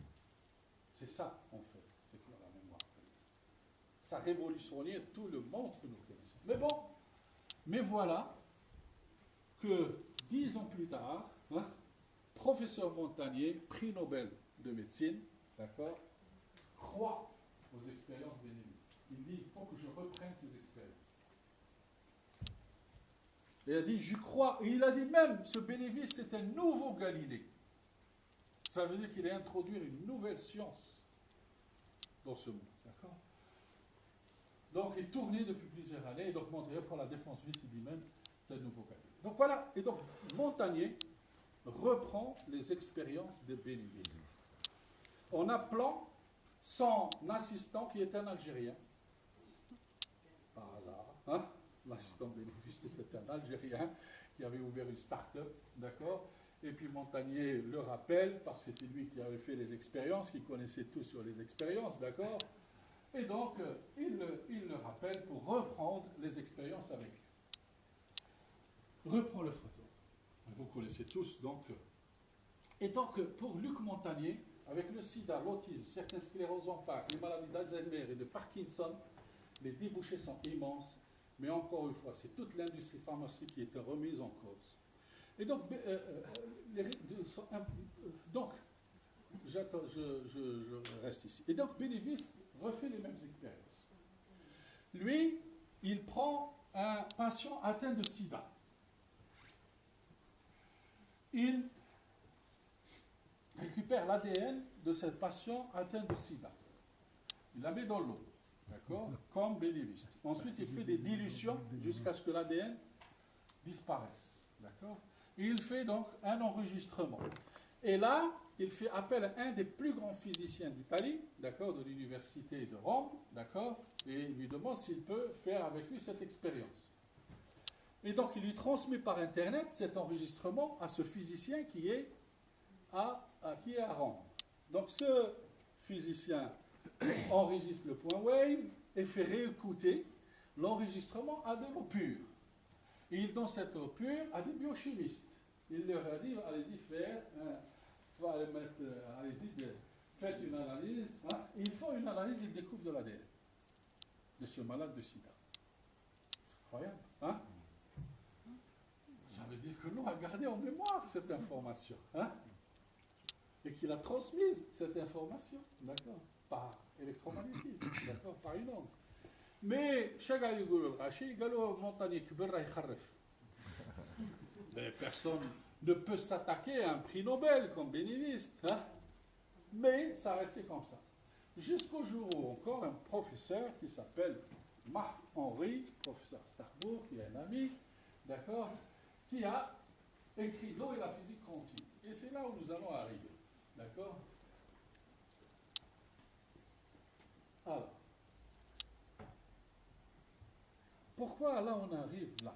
Parce qu'aujourd'hui, j'ai lu il y a 6 mois un article qui a été publié dans Le Monde, d'accord, où les compagnies pharmaceutiques s'intéressent maintenant à ceci. Ils introduisent un nouveau concept, la biologie numérique. La biologie numérique. C'est-à-dire qu'on est censé numériser la biologie, et donc numériser la biologie, introduire, d'accord, ces éléments dans ceci.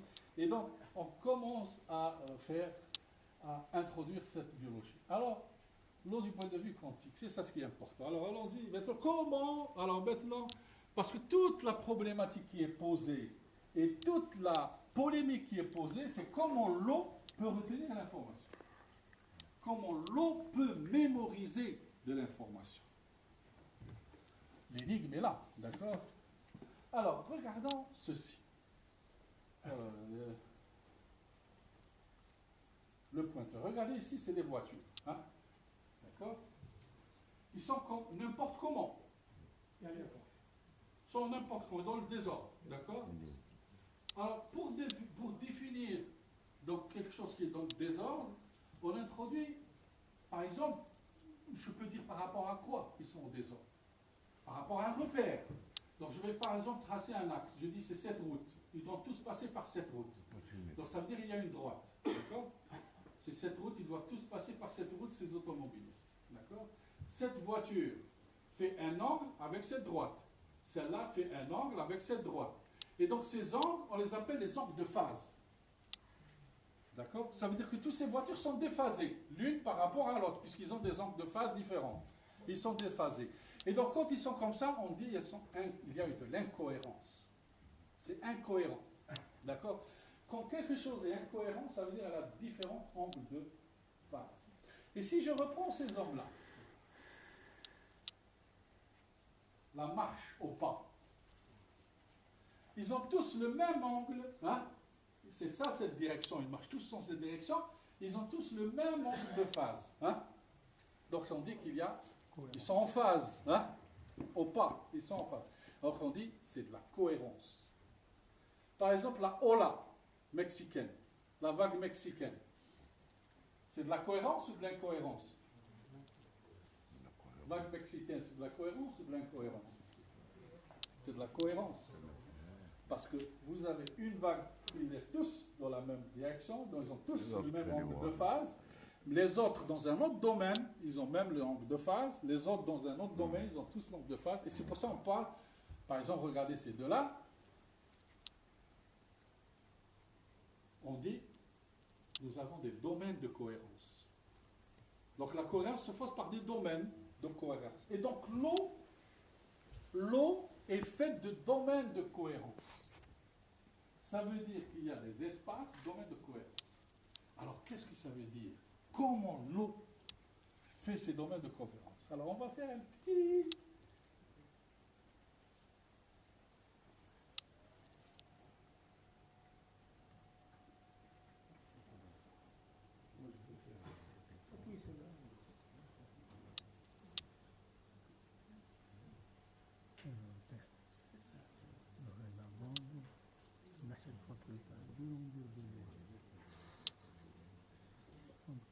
Regardez, il y a 32 métronomes. Regardez, ça c'est important. Regardez, ça c'est très important.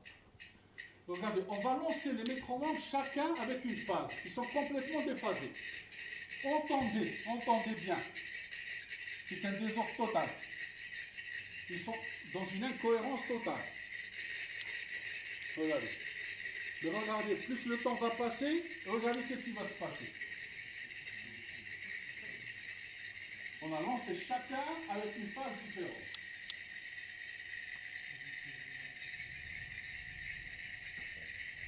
On va avoir un seul son. Ils vont se mettre en phase. Ils vont se mettre tous en phase.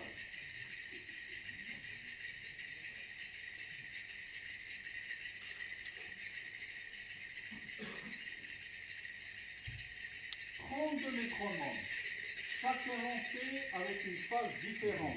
Hein? C'est des objets. Ils ne sont pas interconnectés. Hein? Ils ne se parlent pas entre eux. Hein? D'accord? Mais ils vont tous vibrer à la même phase. Hein? Ils vont tous se mettre en phase. Ils vont tous, vous allez voir, ça, ils commencent à se... Il y a des récalcitrants, mais même les récalcitrants, ils vont... Hein? Voilà, tac. Voilà, hein? Il y a des récalcitrants, mais à un moment donné, à la fin, ils vont tous se mettre en phase. Un seul son. Voilà. Hein? Pourquoi? Pourquoi? C'est des objets. Qu'est-ce que vous avez remarqué? Ils étaient sur une table. Ils étaient sur une table qui vibrait. D'accord? Ils étaient sur une table qui vibrait. Ça veut dire quoi? Ils avaient le même support. Ils avaient le même support. Ils se sont tous adaptés au même support. Ils se sont adaptés à leur environnement, à leur domaine. Qu'est-ce que ça veut dire? Ça, c'est l'opposé de l'être humain. Chacun veut être différent de l'autre. On ne veut pas être en collectivité et avoir les mêmes idées en collectivité. C'est difficile. Chacun veut imposer son idée. Mais ce que vous voyez ici, c'est ce que fait l'eau dans notre corps humain. L'eau, tous les jours dans notre corps humain, il y a cette incohérence.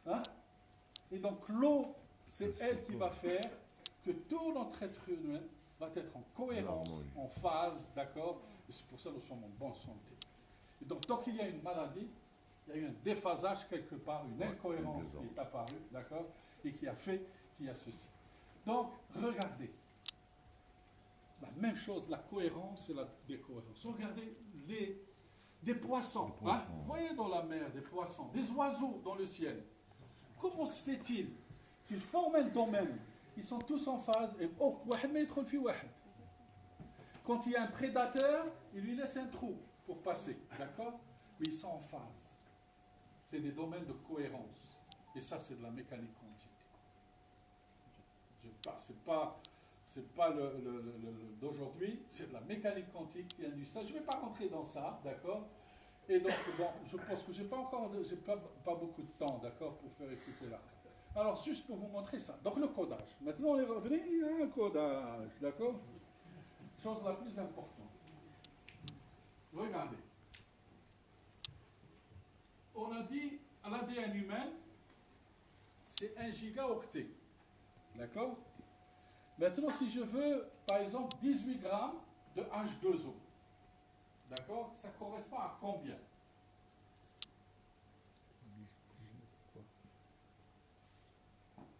Tous les livres du monde, représentent 200 péta-octets. D'accord? Alors, ça veut dire ici, si je prends 18 grammes d'H2O, c'est 6 hexaoctets d'informations que je peux coder. D'accord? Donc 18 grammes d'eau.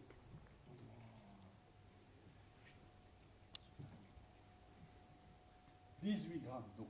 D'accord? 18 grammes d'eau. D'accord? Donc si vous faites un peu combien il y a de grammes d'eau dans l'être humain, d'accord, vous pouvez voir combien d'informations peuvent être codées dans l'eau. C'est juste pour vous donner ceci. Alors je vais terminer par ça. Dernier, d'accord? Donc pour rapport à ça, c'est ce monsieur-là qui est Masaru Emoto, qui est professeur en médecine alternative, d'accord, qui a dit que l'eau ressent nos sentiments. L'eau ressent nos sentiments. L'eau est vivante, d'accord? Et donc il a pris de l'eau, comme vous voyez, et comme j'ai dit, l'eau, au moment où elle va donc devenir glace, elle commence à se cristalliser. Des cristaux commencent à se former. Vous avez vu, quand l'eau, vous avez vu des cristaux qui commencent à se former, elle n'est pas encore toute gelée, c'est des cristaux. Et elle a commencé à prendre au microscope la forme de ces cristaux. D'accord? Donc il a pris la forme des cristaux de l'eau pure, d'accord? Ensuite, il fait écouter de l'eau la musique de Beethoven. Il fait une prière devant cette eau, d'accord? Il fait de la musique très hard dans cette eau, et il découvre une chose extraordinaire. La forme des cristaux est complètement différente. Alors, et on va voir ce petit film pour terminer. Voilà. Et ça, c'est dans le métro de Tokyo. Dans la bouche de métro de Tokyo, vous allez trouver ces photos. Donc on a pavé toute la bouche de métro de Tokyo de ces images de Masuo Emoto. Vous entendez? L'eau est le plus réceptif des quatre éléments. Monsieur Emoto pensa que cela pouvait avoir une relation avec des événements non physiques. Et c'est pourquoi il mit en place des séries d'études et utilisa des simulacres mentaux et les photographia avec un microscope. Pour un échantillon d'eau, nous avons mis 0,5 cm3 d'eau dans 50 plaques de pétri. Ensuite, nous avons pris ces 50 plaques de pétri et nous les avons congelées à moins 25 degrés pendant 3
comment elle est belle. Hein? Monsieur Emoto considère que la pensée ou l'intention sont la matière de tout ça. On est conscient de comment la pensée agit en réalité sur les molécules. Les seuls à la connaître sont les molécules de l'eau, bien sûr. Et c'est fascinant si l'on tient compte que 90% de notre corps est d'eau.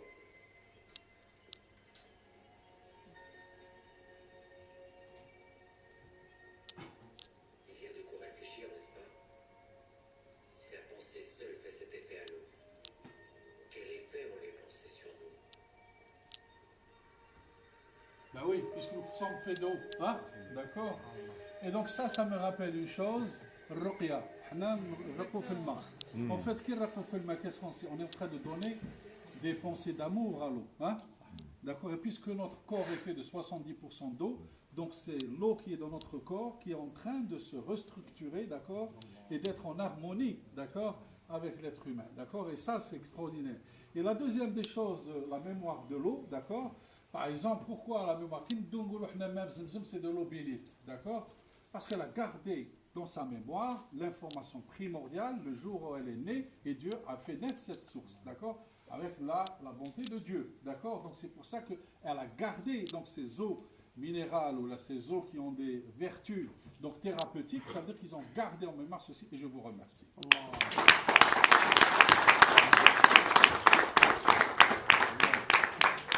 Alors, Habib, merci pour cette présentation, cette belle présentation. Le débat est ouvert pour un quart d'heure, 20 minutes. Hein? Alors, que pensent les mathématiciens?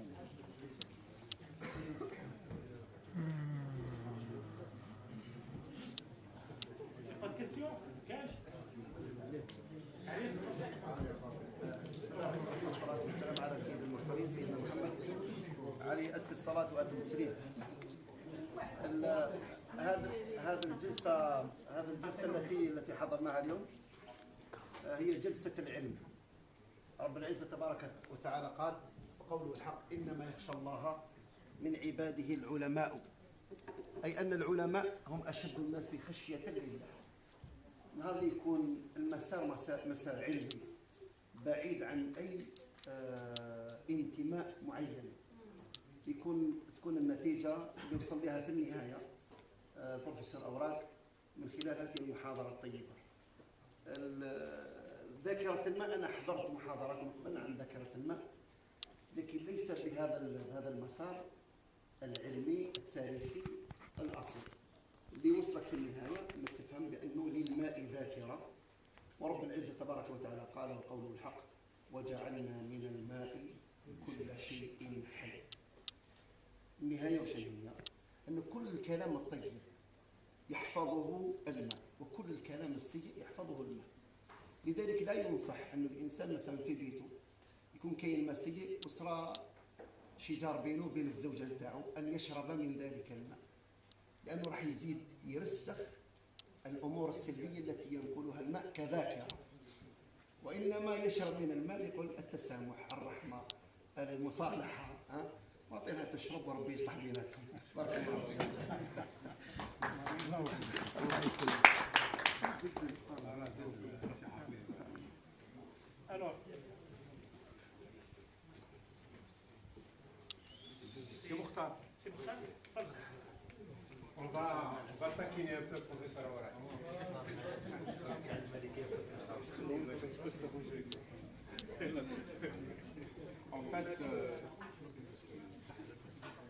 En fait, tout est permis. Hein.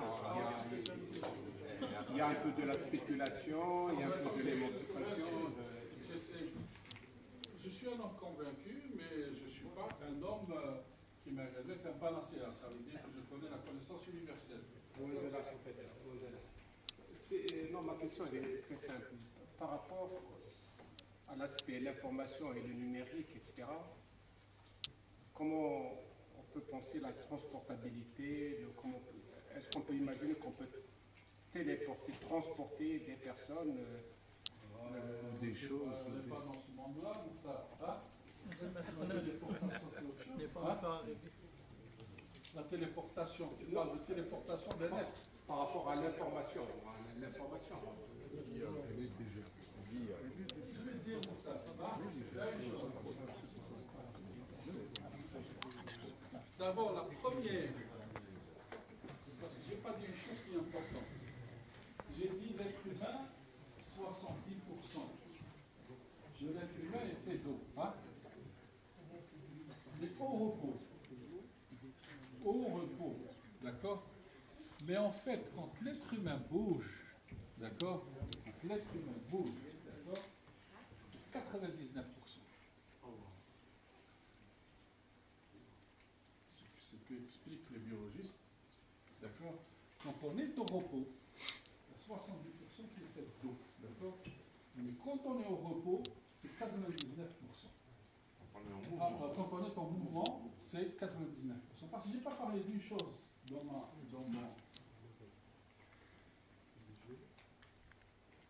exposé, c'est ce qu'on appelle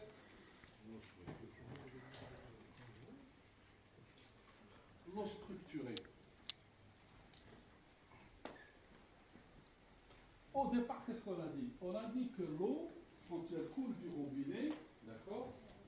Donc l'eau, quand elle coule du robinet, elle coule sous forme de cluster. Donc les molécules, d'accord, se lient entre eux, d'accord, pour former un cluster, et c'est à peu près 19 molécules. Une eau structurée, d'accord, c'est une eau qui est complètement différente. Les clusters, c'est que 6 molécules d'eau. Parce qu'en fait, l'eau est désorganisée. L'eau que nous buvons, qui est dans un robinet, d'accord, parce qu'il y a plein de polluants, hein, il y a plein d'ions, d'accord, etc. Elle est désorganisée comme vous voyez là-bas, d'accord. Mais l'eau structurée, d'accord, c'est-à-dire qu'on lui donne une organisation. Donc elle s'organise, par exemple, généralement, une eau structurée, elle forme des réseaux hexagonaux. Comme vous la voyez, ici, d'accord. Alors, maintenant, si vous allez dans des pharmacies, les femmes surtout, vous allez trouver donc des lait hydratants, d'accord, des lotions hydratantes, et dans certains, c'est écrit eau structurée, d'accord. C'est tout à fait normal. Une eau structurée hydrate 6 fois plus qu'une eau normale. Une eau structurée hydrate 6 fois plus que l'eau normale, d'accord. Elle oxygène les tissus mieux que les...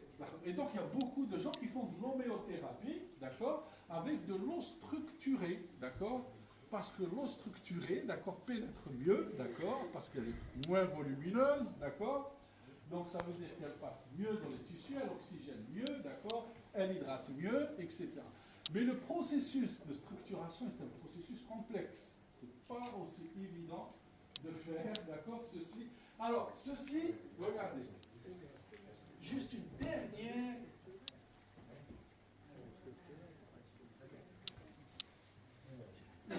vidéo qui va vous montrer des choses extraordinaires sur l'eau structurée. Ça, c'est une professeure, d'accord, une professeure aux États-Unis à l'Université de Michigan, une immunologiste, d'accord.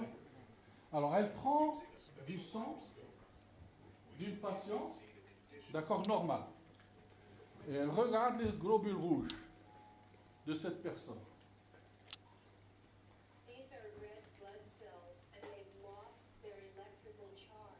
C'est une des plus grandes immunologistes, hein, aux États-Unis. Donc vous regardez comment les globules rouges elles sont.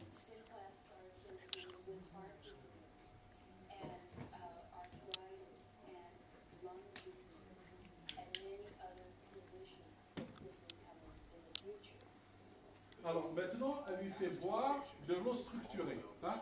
Elle lui fait boire à la patiente de l'eau structurée. Et elle lui refait une analyse des globules rouges. Hein. Et regardez comment elles sont mieux structurées, les globules rouges. Hein. Juste en buvant de l'eau structurée.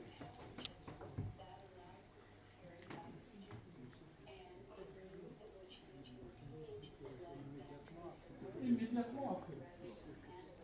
Comme je dis, ça veut dire que l'information, elle est transmise par l'eau. C'est l'eau qui contient l'information. information. Et c'est l'eau qui crée ces domaines de cohérence dans l'être humain, d'accord, pour rétablir cette harmonie dans l'être humain. D'accord. C'est l'eau, en fait, tout est basé sur l'eau. Et si on arrive, hein, et donc ça veut dire qu'il y a ici, nous sommes dans un monde de transcendance, d'accord, où il faut y croire d'abord. Hein. Parce que si l'être humain s'oppose à ça, d'accord, ça veut dire que l'eau en nous-mêmes, d'accord, donc ça veut dire qu'il y a quelque part, c'est juste pour vous montrer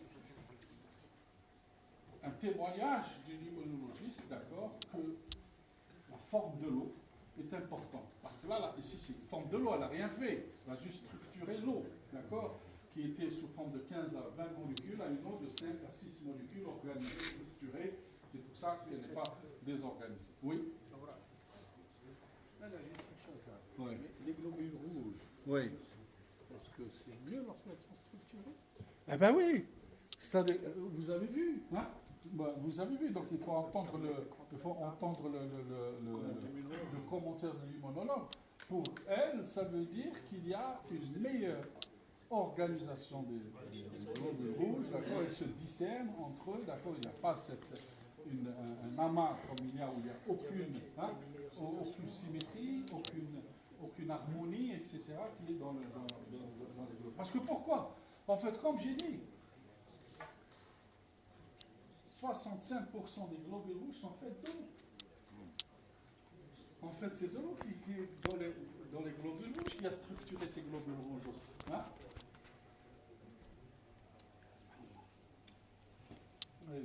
Moi, je voudrais dire qu'à partir du moment où on a vu la projection le savant japonais prouver que l'eau possède une mémoire, ça veut dire qu'elle peut stocker de l'information.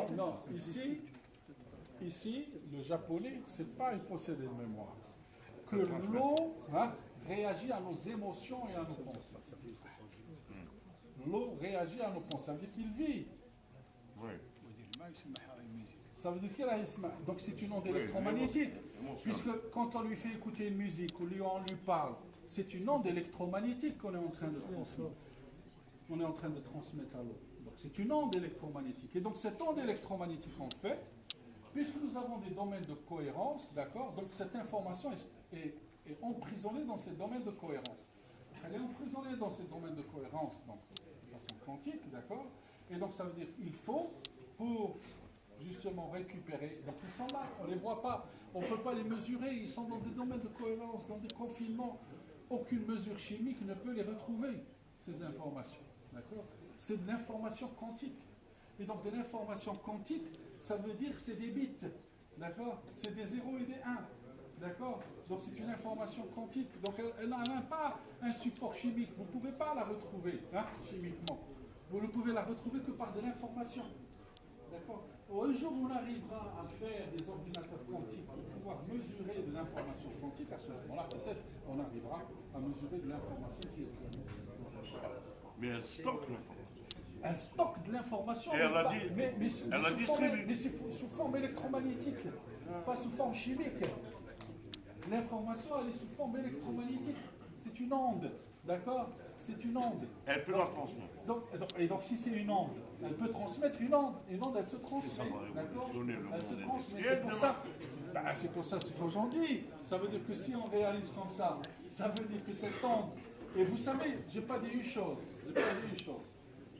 Parce que le professeur Montagnier, quand il a commencé à faire ses études, c'était pour les autistes. C'était essentiellement pour les autistes. Et donc il a trouvé, grâce à ça, qu'une des formes de l'autisme, peut-être, on peut guérir une forme d'autisme.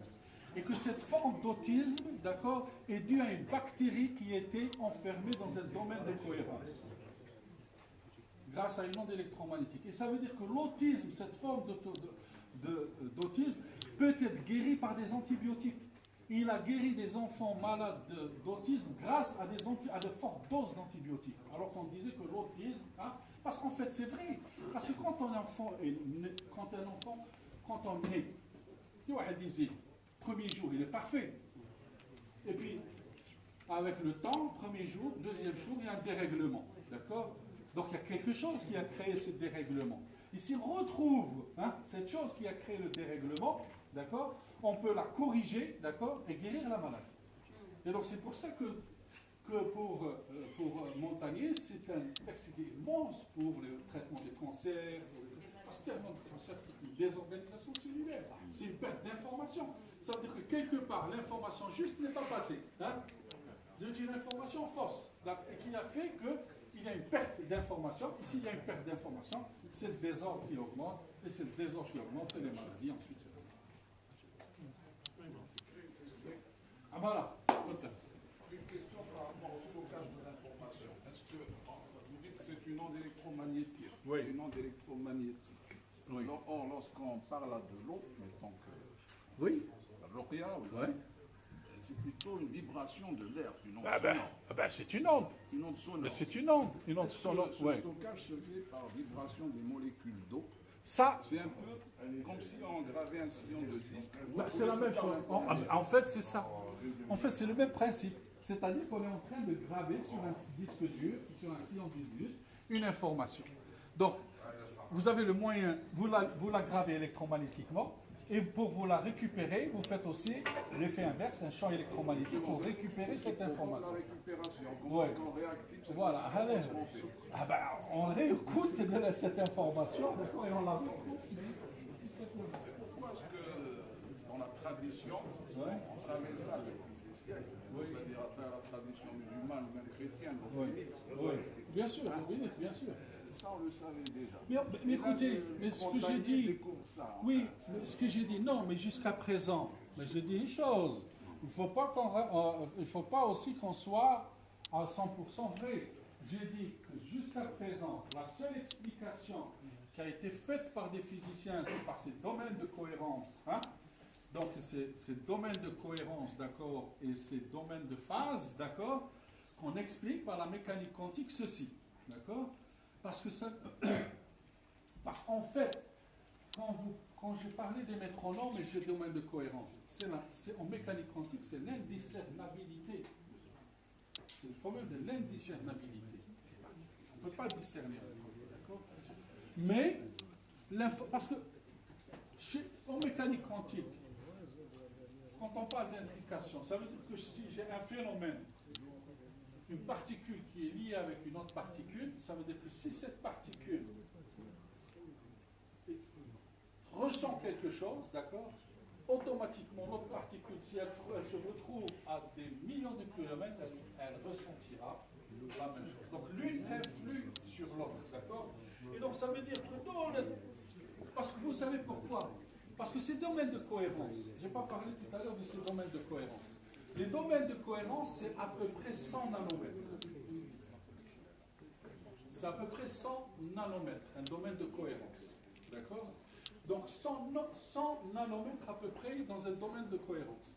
Et une molécule d'eau, c'est à peu près combien de nanomètres? Combien? 0,2, 0,3 nanomètres. Un domaine de cohérence, c'est 100 nanomètres. Donc si je multiplie une molécule d'eau par le nombre d'Avogadro, si je la multiplie, et si je divise, ça me donne combien d'états j'ai. D'accord? Et c'est pour ça que dans un domaine de cohérence, c'est des exaltés. Ça veut dire qu'un domaine de cohérence peut contenir 1 million de milliards d'informations. Alors c'est pour ça que j'ai dit tout à l'heure que l'information réelle est dans des domaines de cohérence. Là où il y a les molécules d'eau sont en phase. Si ces molécules d'eau ne sont pas en phase, ne sont pas en cohérence, nous n'avons pas des domaines de cohérence. Et donc ça veut dire que quelque part il faut trouver comment mettre tous ces domaines en phase.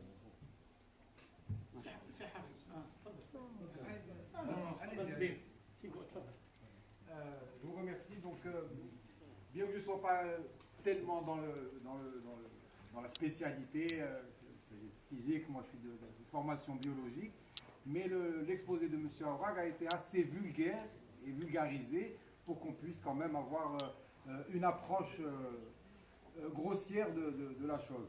Et donc ça est assez donc pour évoquer en moi quelques réflexions, notamment deux questions assez qui se posent d'emblée. L'eau finalement dans cette histoire n'est que le support de l'information. Voilà. Mais l'information en elle-même, comme l'avait exprimé l'expérience Princeps, ouais, est véhiculée par l'électromagnétisme. Ouais. Dans une sorte de domaine d'information qui est à l'échelle quantique, c'est bien ça. Alors si on allait à l'infiniment grand, ouais, c'est-à-dire au monde physique, ouais, celui qu'on palpe, celui qu'on voit, et l'information serait véhiculée par quoi? Plus l'électromagnétisme, parce que c'est la gravitation qui prend le pas. Et à ce moment-là, quel serait le support de l'information? La trame de l'univers. Oui, écoute. Ça n'a rien à voir avec l'eau. Là, ça n'a rien à voir avec ça. Mais ça a à voir avec l'information et une analogie avec l'infini. Oui. Et l'opposition du quantique avec le ça a une analogie. Donc, si nous restons dans la théorie de l'information, hein, et si nous restons dans le principe de la conservation de l'information, d'accord? Si nous restons dans le principe de la conservation de l'information, ça veut dire que toute l'information de cet univers est conservée. D'accord? Ça veut dire qu'aujourd'hui, quand j'introduis la physique, hein, de l'information, ça veut dire que je dois trouver des mécanismes qui me permettent, d'accord, de transformer l'information en énergie, hein, ou en travail, hein, ou en chaleur, d'accord?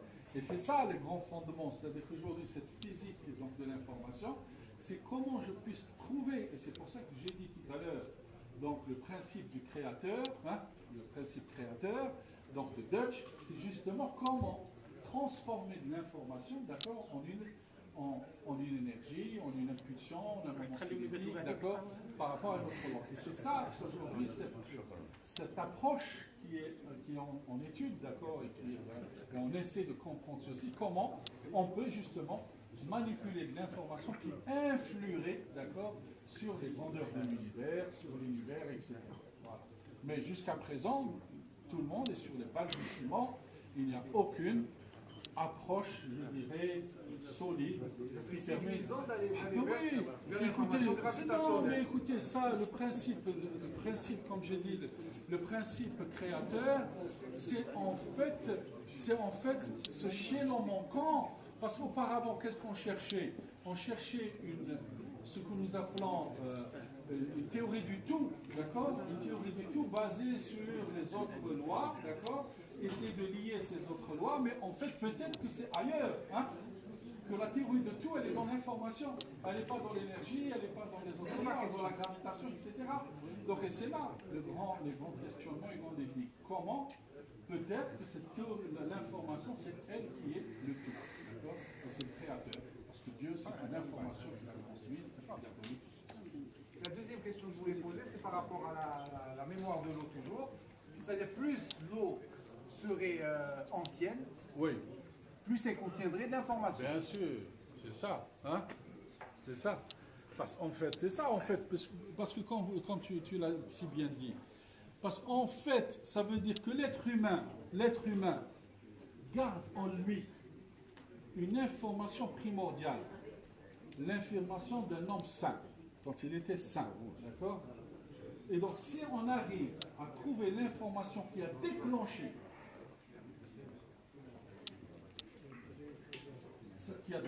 cette maladie ou là, donc ça veut dire qu'on sait la cause de cette maladie. Et si on connaît la cause de sa maladie, on peut s'attaquer à la cause et donc la cause est l'effet. Hein? D'un autre côté, si on peut extraire l'information contenue dans l'eau, oui, et qu'on prenait de l'eau qui venait du vivant, on pourrait comprendre le vivant. Eh bien, écoutez, je l'ai expliqué dans le premier transparent par l'article qui a été mis dans Science. On dit que 50% de l'eau est plus vieille que le soleil, d'accord? Et on prédit que cette eau vient des confins interstellaires. C'est sûr que ça veut dire que puisque l'eau sur Terre, elle est faite de 70%. Dans les 70%, 50% sont plus vieux que le Soleil. Ça veut dire qu'il contient des informations, d'accord, sur l'histoire de l'univers. Hein? Et si on arrive à avoir de l'information, à capter de l'information plus tôt, ça veut dire qu'on revient en arrière, on revient dans l'histoire, d'accord? C'est ça qui est extraordinaire. Mais pour le moment, on n'arrive pas encore à extraire cette information. Il faut peut-être attendre, je ne sais pas moi combien d'années pour pouvoir des génies qui pourront trouver le moyen d'extraire cette information. Ah ben, regardez, on a bien trouvé un moyen de pouvoir dater cette eau. Une expérience qui a prouvé que 50% est plus vieux que le Soleil. On arrivera un jour de pouvoir extraire cette information. Voilà.